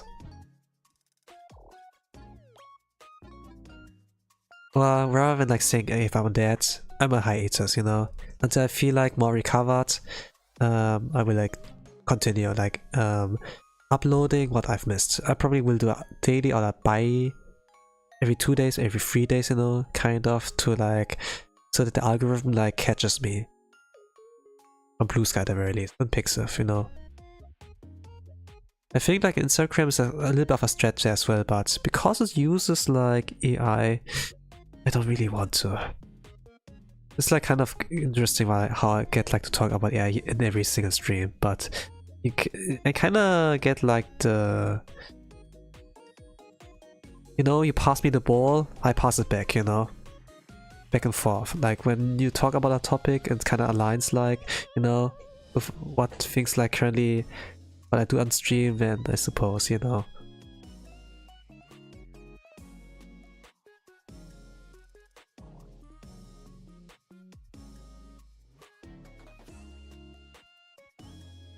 No, but yeah, I don't like really feel like energy motivation boost by like, you know, uploading art. Yeah, at very least can like see the progress, you know. It takes like a while. Yeah. But this is like kind of what's supposed to be, I suppose.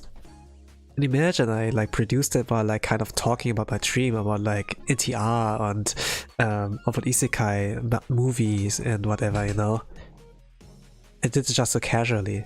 Even though it takes a little bit long, I did it casually, more or less, you know.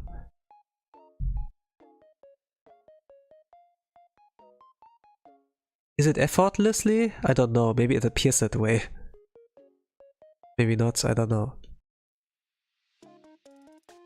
But it's kind of like, just do it, and even if you're not really that fast, you know, it's like slow and steady, at least there's like progress, you know?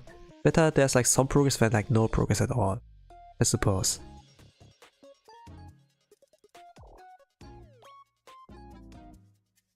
I, for example, like the arts that Raora produces, you know? Raora Pantera from like HoloLive English, Justice. She is like a slow artist, I suppose.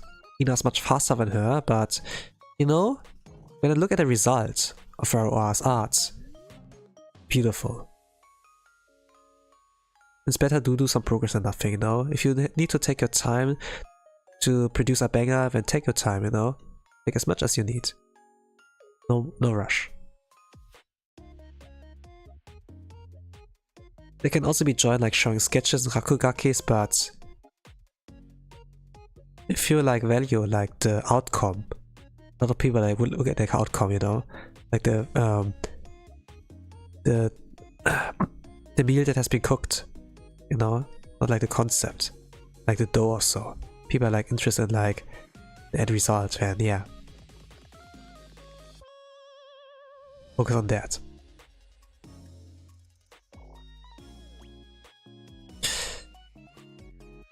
I think like she also like yaps in her streams, but it's like more like bouncing back with the chat rather than like having a topic on its own and then like talking about that for hours, I suppose.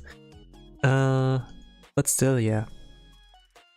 I just like peek like a little bit in there, and actually she can like interact and like bounce back and forth with chat, so it's like, you know, she doing good. She doing good. Kind of like shows she has experience in streaming. She does like know what she has to do.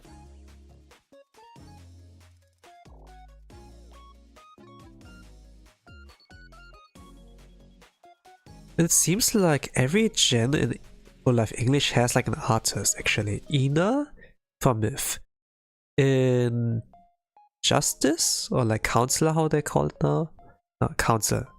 And Promise, yeah, Promise Council. They had Sana when it became Mumei. But more like Sana created though. Or okay, for Edgen has no artist really. Like meme artists maybe, but not really action actual high quality artist. Yeah, okay, never mind. Justice said Raora, yeah. Raora. Rao. People like say they have accent or so. Italian accent, but for me, I can't really recognize Italian accents. I do recognize like French accents or like Spanish or so, you know, like from Breaking Bad. Like I had at least to hear it like in a series or so, a movie, whatever, be able to like tell. Or listen to a person like long enough who like obviously has an accent. But yeah.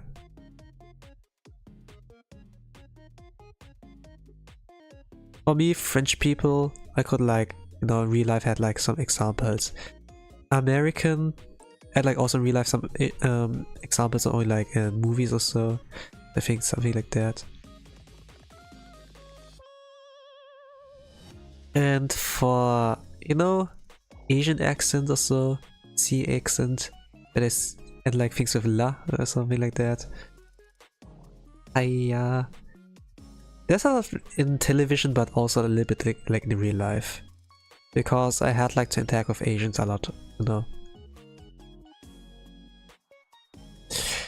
And yeah, I fell in love with rice. I eat like a lot with rice. It's a really good it doesn't give protein, right? It's like carbohydrates, yeah. Carbs, yes. It's pretty good for that. It makes full. And this onigiris, for example, you know. Well,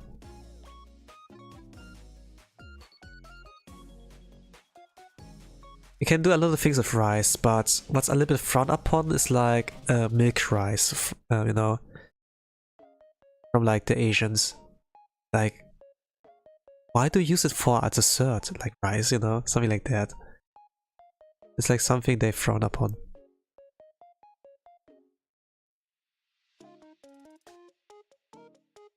The cat is like trying to get my attention, by the way. She's like currently sitting on my lap, but sometimes she will like leave the lab, look out the window, and do like cute meows, you know, as if she like wants something. But I was like, you know, I was like yapping, I was in a laser focus, and when I start something, I do not stop really. It's like the thing. Once I'm like in a laser focus. Like with games, if I draw, if I yap. Like currently, I can't like lay my pencil down because I have to finish that now. My pride is an artist, I suppose.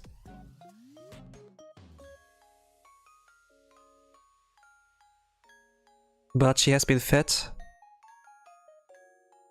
She received like some treats.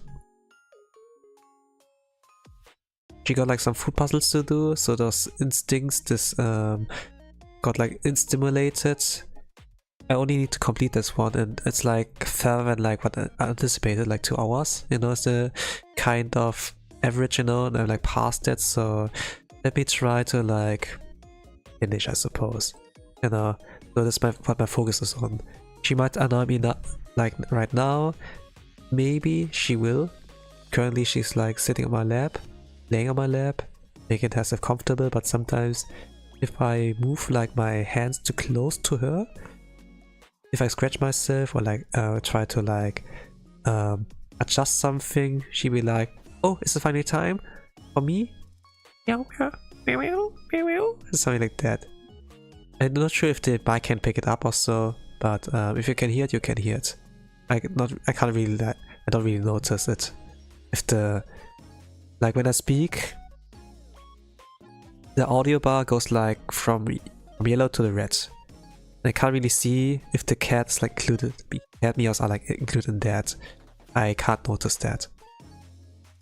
I like my eyes, even like with years of with the spirit experience, I cannot tell that yet, you know. I can only like tell, okay, green area, yellow area reached, no, sometimes red area. It means like you can hear me fine, you can hear me clearly. By the way, I have like my voice is like a silent voice, you know, like this movie title. My voice is not the loudest, so I will not really blast your eardrums. Unless you have like on max volume or whatever, and the like in ear or something like that, then yeah, I suppose. But my voice is really not allowed.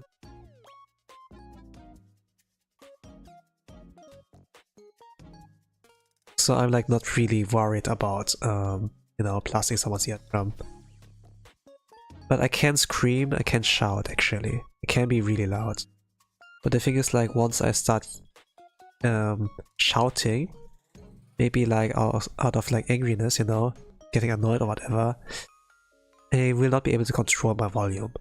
I can't be like when I yell, I will do it loudly, you know. Like when I'm fed up, you know, when I get angry, I've enough, you know, and I will get loud. But if I do like those fake like yells, you know, then it's like reduced volume, you know. Like the low volumes, I can like control it like really well. A little bit like a cat, I suppose, like that. Because usually cats, they do not meow unless they want something, you know. But even if that's like silent. Like in the case, yeah, maybe some cats are like really vocal also. Maybe not a good example, but regarding the approaches, they don't really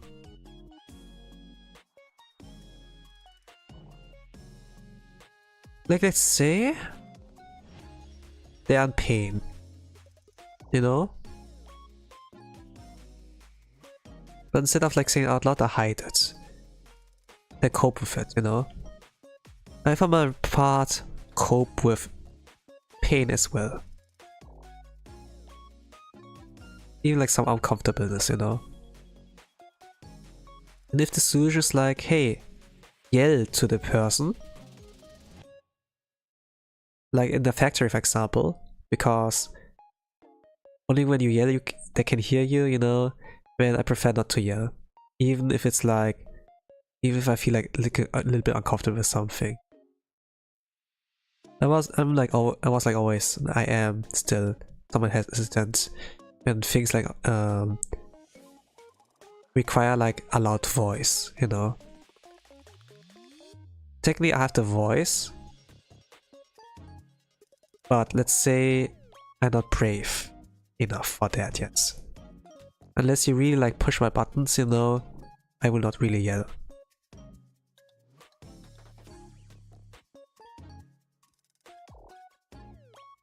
But you can like hear that if when I'm really get angry.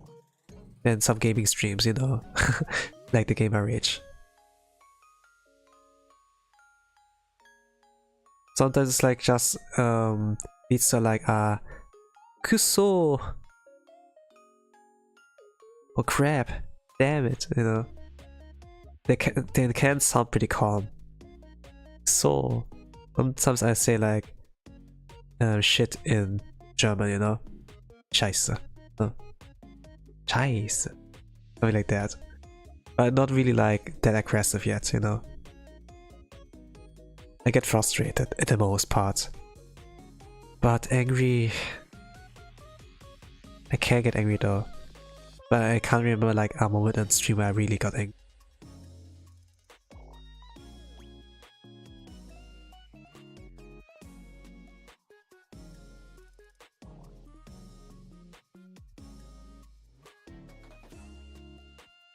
For the most part, my kind of mindset when I play games, something happens, it's like, understandable, have a nice day, you know?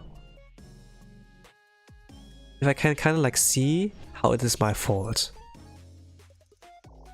But when things are really not my fault, I can shift the blame to like the game. Or like some RNG or so.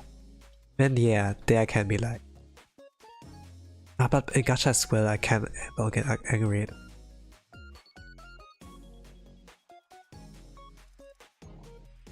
I know it really depends, but for the most part I'm chill.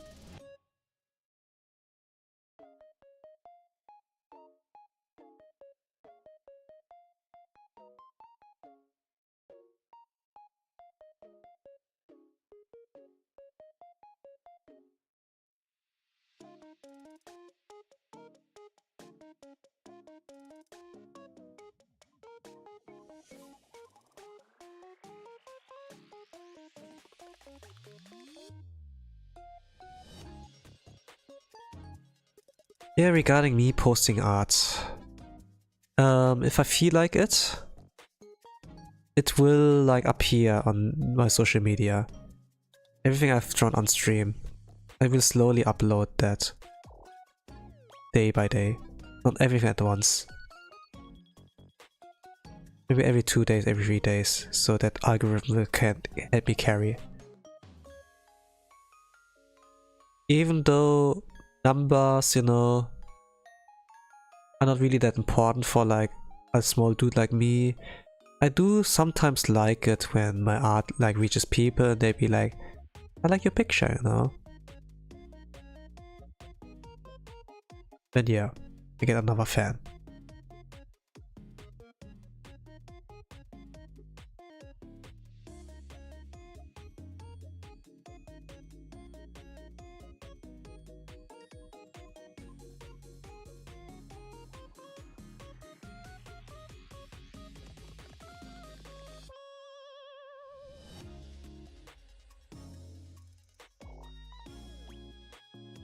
So yeah.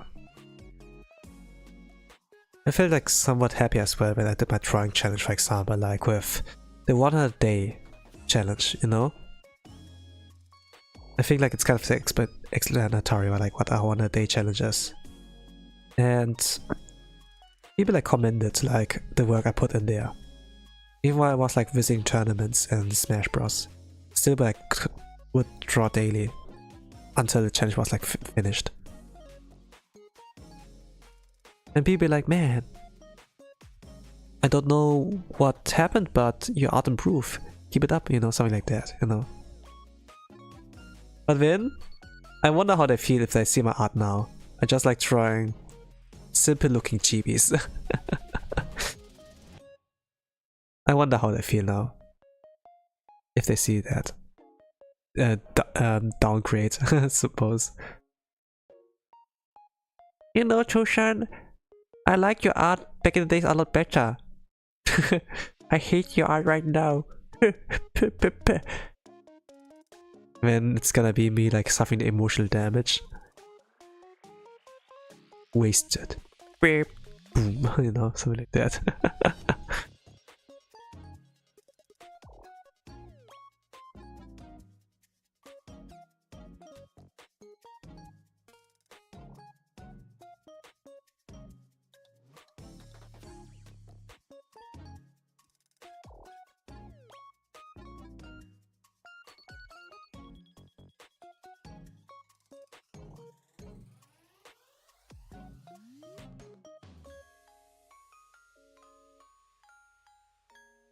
emotional damage.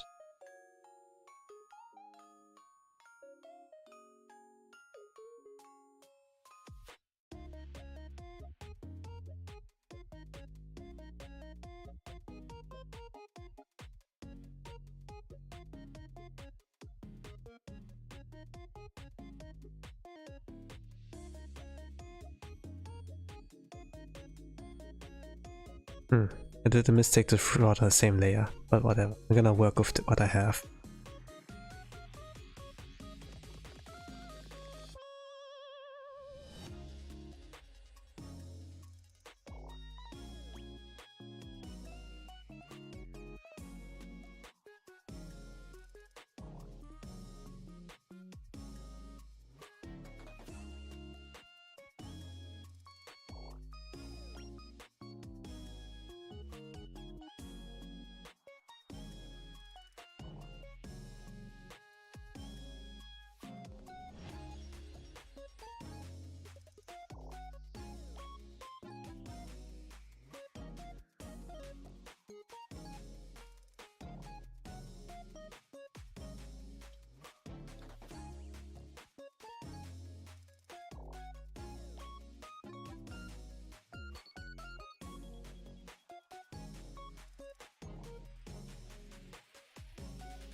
If I look like at OBS, you know, regarding drawing, does not look so bad.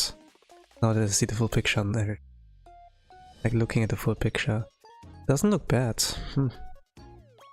Interesting. Huh. Which is actually good because, you know, then my work has not been for nothing. And my effort pays off.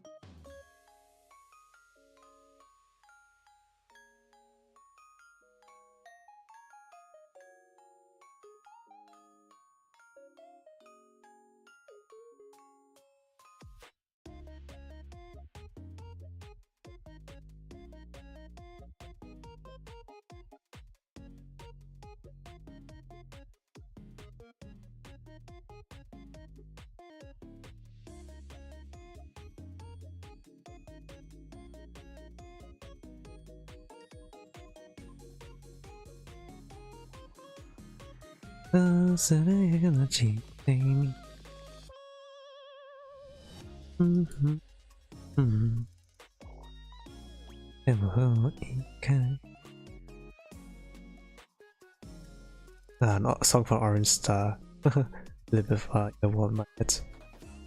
Because I see like orange hair. Orange-ish hair. She's like a little bit of a bird. Lui. Holobards. I remember like this kind of group that Kiara built up, you know. The bird-based like VTubers.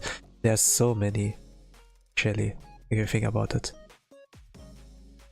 Kiara is a phoenix. Subaru is being like compared with a duck, even though she's a human. Holotori. Then there's Rene, Abulia Rene. She debuted like after Kiara. Mume has the owl, for example.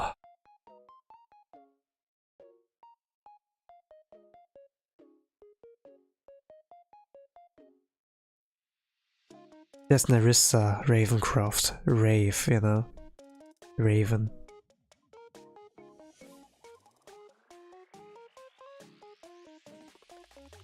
Think about JP. Louis. What about the latest one? They add the latest JP. But recluse? No, no birds, no animals, just normal human beings. Stars, Haka. Haka doesn't really count though. It's like whole life. Sadly. Maybe not sad, I'm not really sure. Maybe it's better for the normies, not normies, but the unicorns, I'm really sure.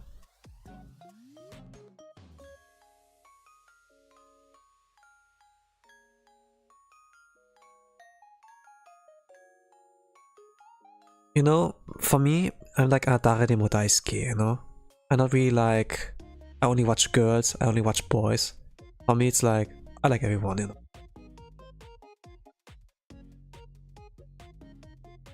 If you have your preferences, I leave you at peace with your preference, you know?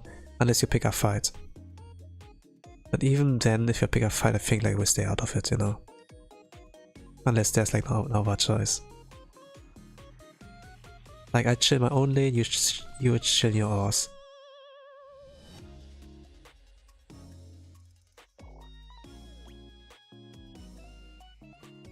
Like picking fights, you know?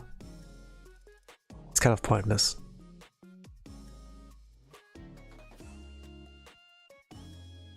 Even if I sometimes feel like in the wrong, you know? Maybe it's much easier to like just accept it, you know?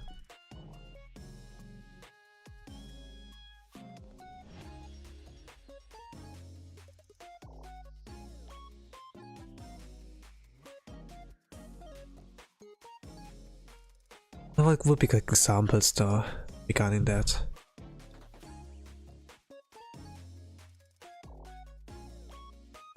Hey Tosam, don't spit on the ground. I usually don't spit on the ground, but okay. No need to tell me, you know.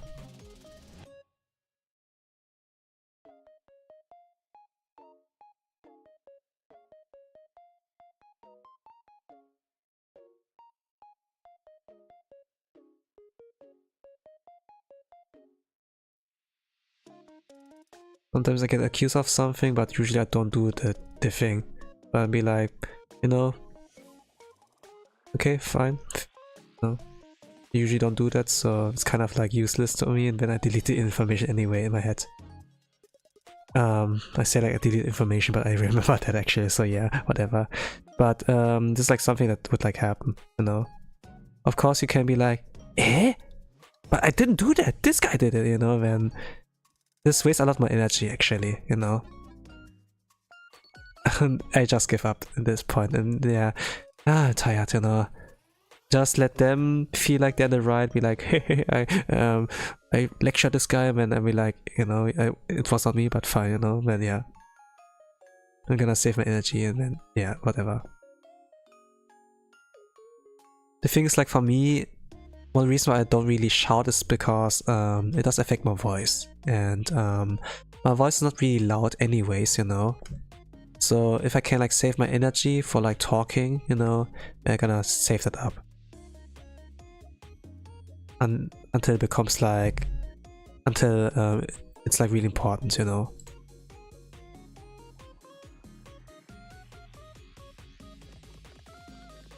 Like if it comes to my vacation, for example, or if I need to reach out for help, then I would like raise my voice. But if it's like something pointless like that, then whatever, you know.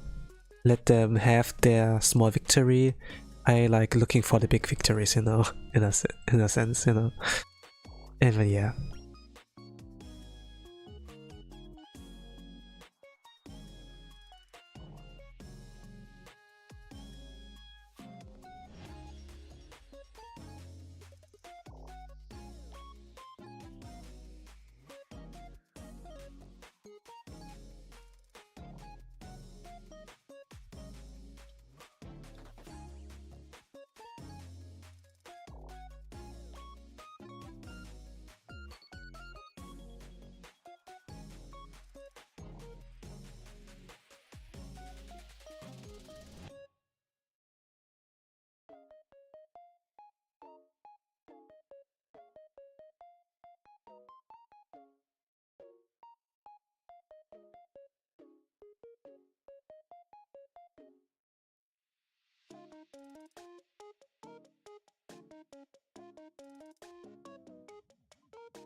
So for example, like if someone calls me a weep, then whatever, you know.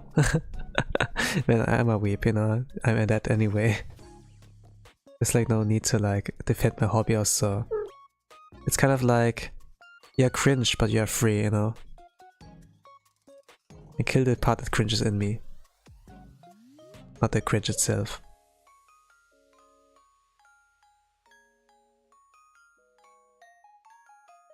It's kind of like the art of not giving a F about other people. Don't care about like what other people think about you. If you become like a content creator or like a public figure, you know, the leader of something, you need to have like this kind of mindset, you know, of like being able to not give a F of what people like think about you. And you will be happy.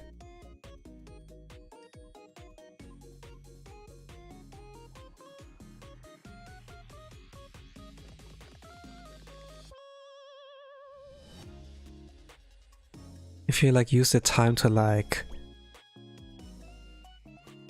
to discuss, you know, in those pointless battles, trying to win an argument with like people you don't know on social media, you are free to do so. Personally, for me, it's too much wasted energy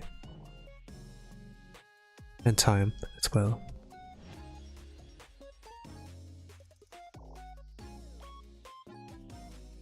And some game developers, for example, are like that too. You know, they could just use the time to like work on a game, you know, they promise to like to release, and then yeah.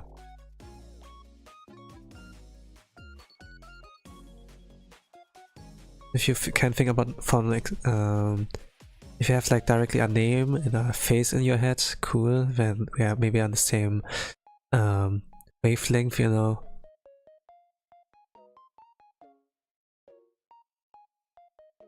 But yeah, just like what I wanted like to say. I don't really waste that much time on social media like recently. In general, I do not want to waste that much time. Like, when I talk like about it, I don't upload on Twitter anymore. Usually I also stop posting there, you know. Maybe my replies or like my activities might be like retweets, you know. That's it, but sometimes I delete the retweets. It might be like those giveaways, you know, when, hey, deadline's until there, and then, you know. And usually I delete it a little bit afterwards, when I don't like win those raffles. And yeah, I like giveaways. Usually raffles is like what I...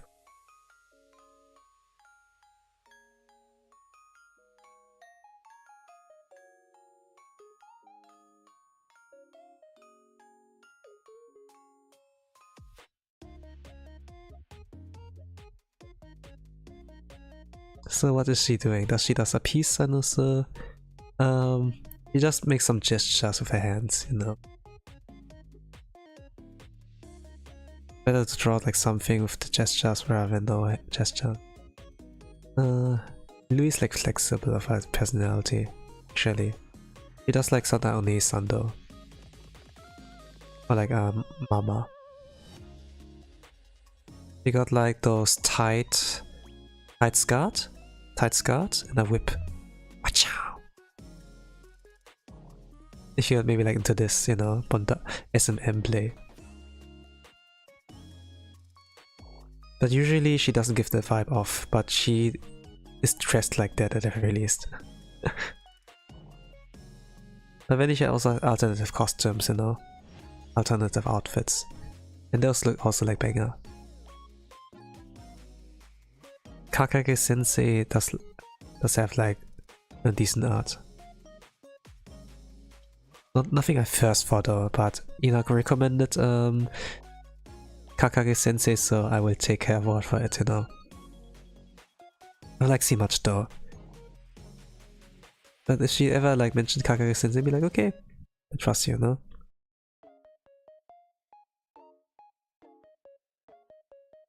Kakage Sensei was like supposed to have like earlier like some daughters, you know? Some, you know, that he would like become the mama.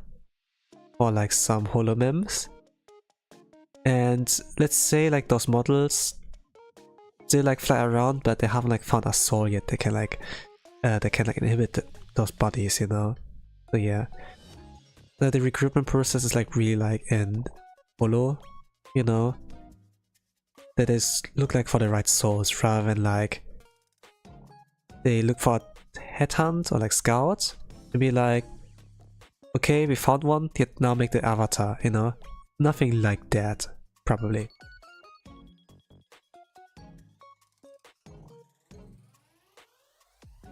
That's like why some applications I think will get rejected and some, you know, not. But sometimes, you know, some people are kind of dumb. Womp womp. Womp womp. They get frustrated that they don't get accepted and then they tell everyone.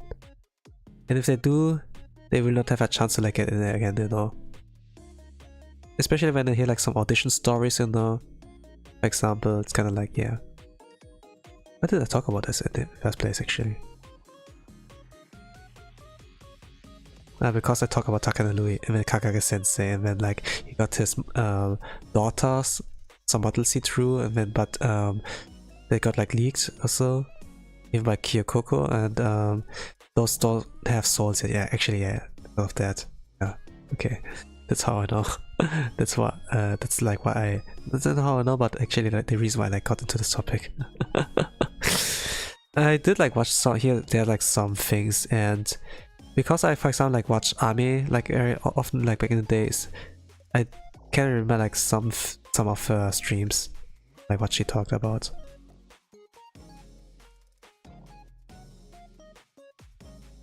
I can still remember like Ina's wholesome quotes or so.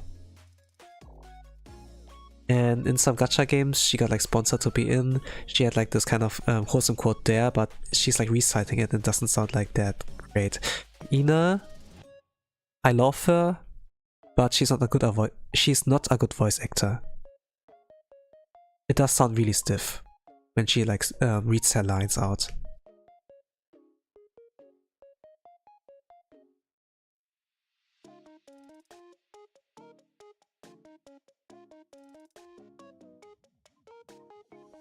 Carly is better regarding reading her lines out. Kiara, not really sure. You can take her seriously or so, but she does do her best, I suppose. I suppose it's kind of okay. I guess it's okay. It does okay, actually. When she tries though.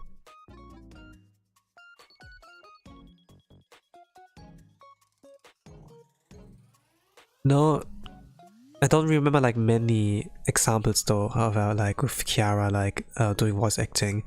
I can just like roughly remember with like HoloMyth Bad End, and she would like try to voice act this because it has some voice acting, and it was like kind of like, yeah,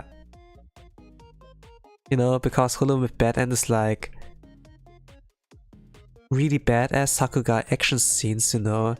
And she's when she like goes in, it's kind of like sounds like a chicken be like bok bok bok bok bok bok, you know, rather than actually like trying to be cool and immersing into the role, you know. It's kind of like seeing a chicken, you know, go wild, like rocking around and bok bok bok bok, you know, something like that. And I think in this she succeeded, you know. I mean, if this was the goal, fantastic, I suppose. But this was the one example that was like flying in my head regarding voice acting performance. I don't remember like those ones where she tried actually like that well. Like, I can remember like her sponsored scene as well, like with Blue Archive. That's like how I counted like Yuzu, for example, and she became my favorite student. Even there, she didn't really take it that seriously. At least it made like the appearance, you know. Like light-hearted, positive, you know, something like that, like the story. And yeah, that was my kind of impression. And when it gets to her, and like trying to think, did she have good voice acting performances? Then, nah, not really. But do I mind? Not really. No, not much. You know, let her be. You know, let her cook.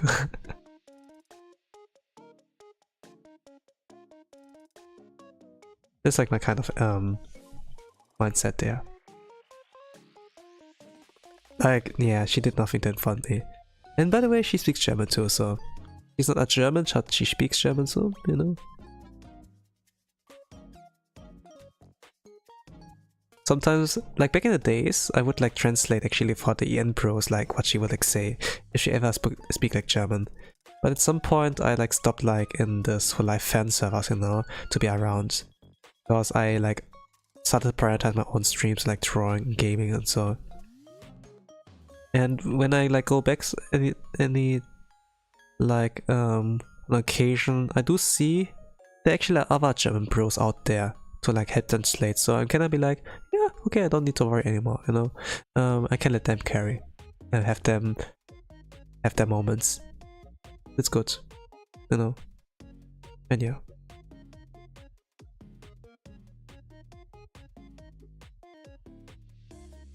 But when I was like active, it was like interesting like watching all the girls, Hololive EN, and their journey.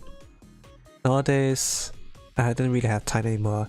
I couldn't like really follow that much of Gura, for example, and like her signs of like, you know, she hasn't streamed like a month, for example, or like Ina's with her break, you know, that they would like stream sporadically rather than like, you know, like back in the days. I mean, they're getting really busy because there are idols become so they're famous, you know, and like she's too.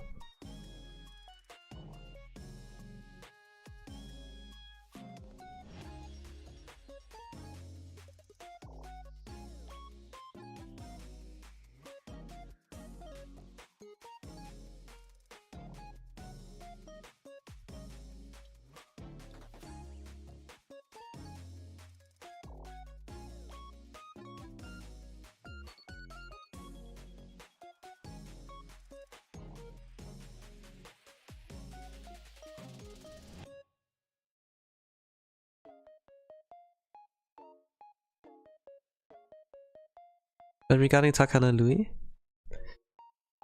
I remember I watched her debut, but not much I remember anymore. Like the announcement of HoloX was like pretty spontaneously. But she did like show her eyes, she did like shout us on cover. It was like pretty like a clean debut. And the fact that she spent trauma Kakage Sensei stood out, you know, because we did a meme on Kakage Sensei, yeah, you're not Holo Mom, you know, you're not a Holo Mom. But now the meme died, you know. He's not a meme anymore. Don't let your memes be dreams. Are make and true. Just do it. Just do it. I mean, yeah. No, but yeah, Luis seemed really chill to me. But man, HoloX was like kind of the first gen where we like, man, so many talents aren't there for whose characters I kind of lust for, you know. Lui is kind of like built to be that, but she didn't like really fit my taste in terms of like lust, you know. But I do respect as a talent, you know, my performance as an idol and everything. But you know, Chloe, she's hot, you know. Koyori, she's hot. And Gozaru-chan, Kazama Iraha, she's cute. Actually, did I draw Iraha-chan? Let me think. I maybe have to look into like past stuff, but I think I haven't drawn her yet. Iraha-chan's pretty cute. She looks Seiso actually, you know. And she has like some designs that made her look even more Seiso. Like the kimono one, like the newest one, or like the one where she looks like a schoolgirl, like with short hair, not like with the long hair, like ponytail or something like that. Man, she has like one where she looks like a magic girl, like in the music video at least, you know. Man, you know, I did first for. When Laplace came, I was like, oh, she's cute. She's a dog, but she's cute, you know, like, not like cute and funny of like, ooh, Kane. It was really like, yeah, she's cute. And she has a funny side, it's like cute and hilarious in a sense, you know. Even Heights had to correct himself, like not like Kane, like cute and funny, but like, she's cute and hilarious, you know, something like that. And I think like she kind of gave, she really like, it's really like a fitting thing. You know, by the way, like Laplace artist is like the same artist who like drew the art in Konosuba light novel, you know? So she had like a little bit of this kind of Konosuba vibe with her, like the kind of humor and everything. So yeah. Like kind of like a match made in heaven, I suppose. Mishima Kurone Sensei, yeah. But in any case, regarding the art here, I'm done. And it took almost 3 hours. Holy crap, that's not my average. This happens when I yap too much. When I focus on the yap rather than trying to split the attention. But in any case, this has been all for today. I thank you all for watching. It was like spontaneous with the stream. I haven't done a schedule yet, but I think tomorrow I will add one. In any case, thank you all for watching. Have a nice rest of the day, evening, good night. Whatever times in the world you all are, with that I'm gonna say bye bye.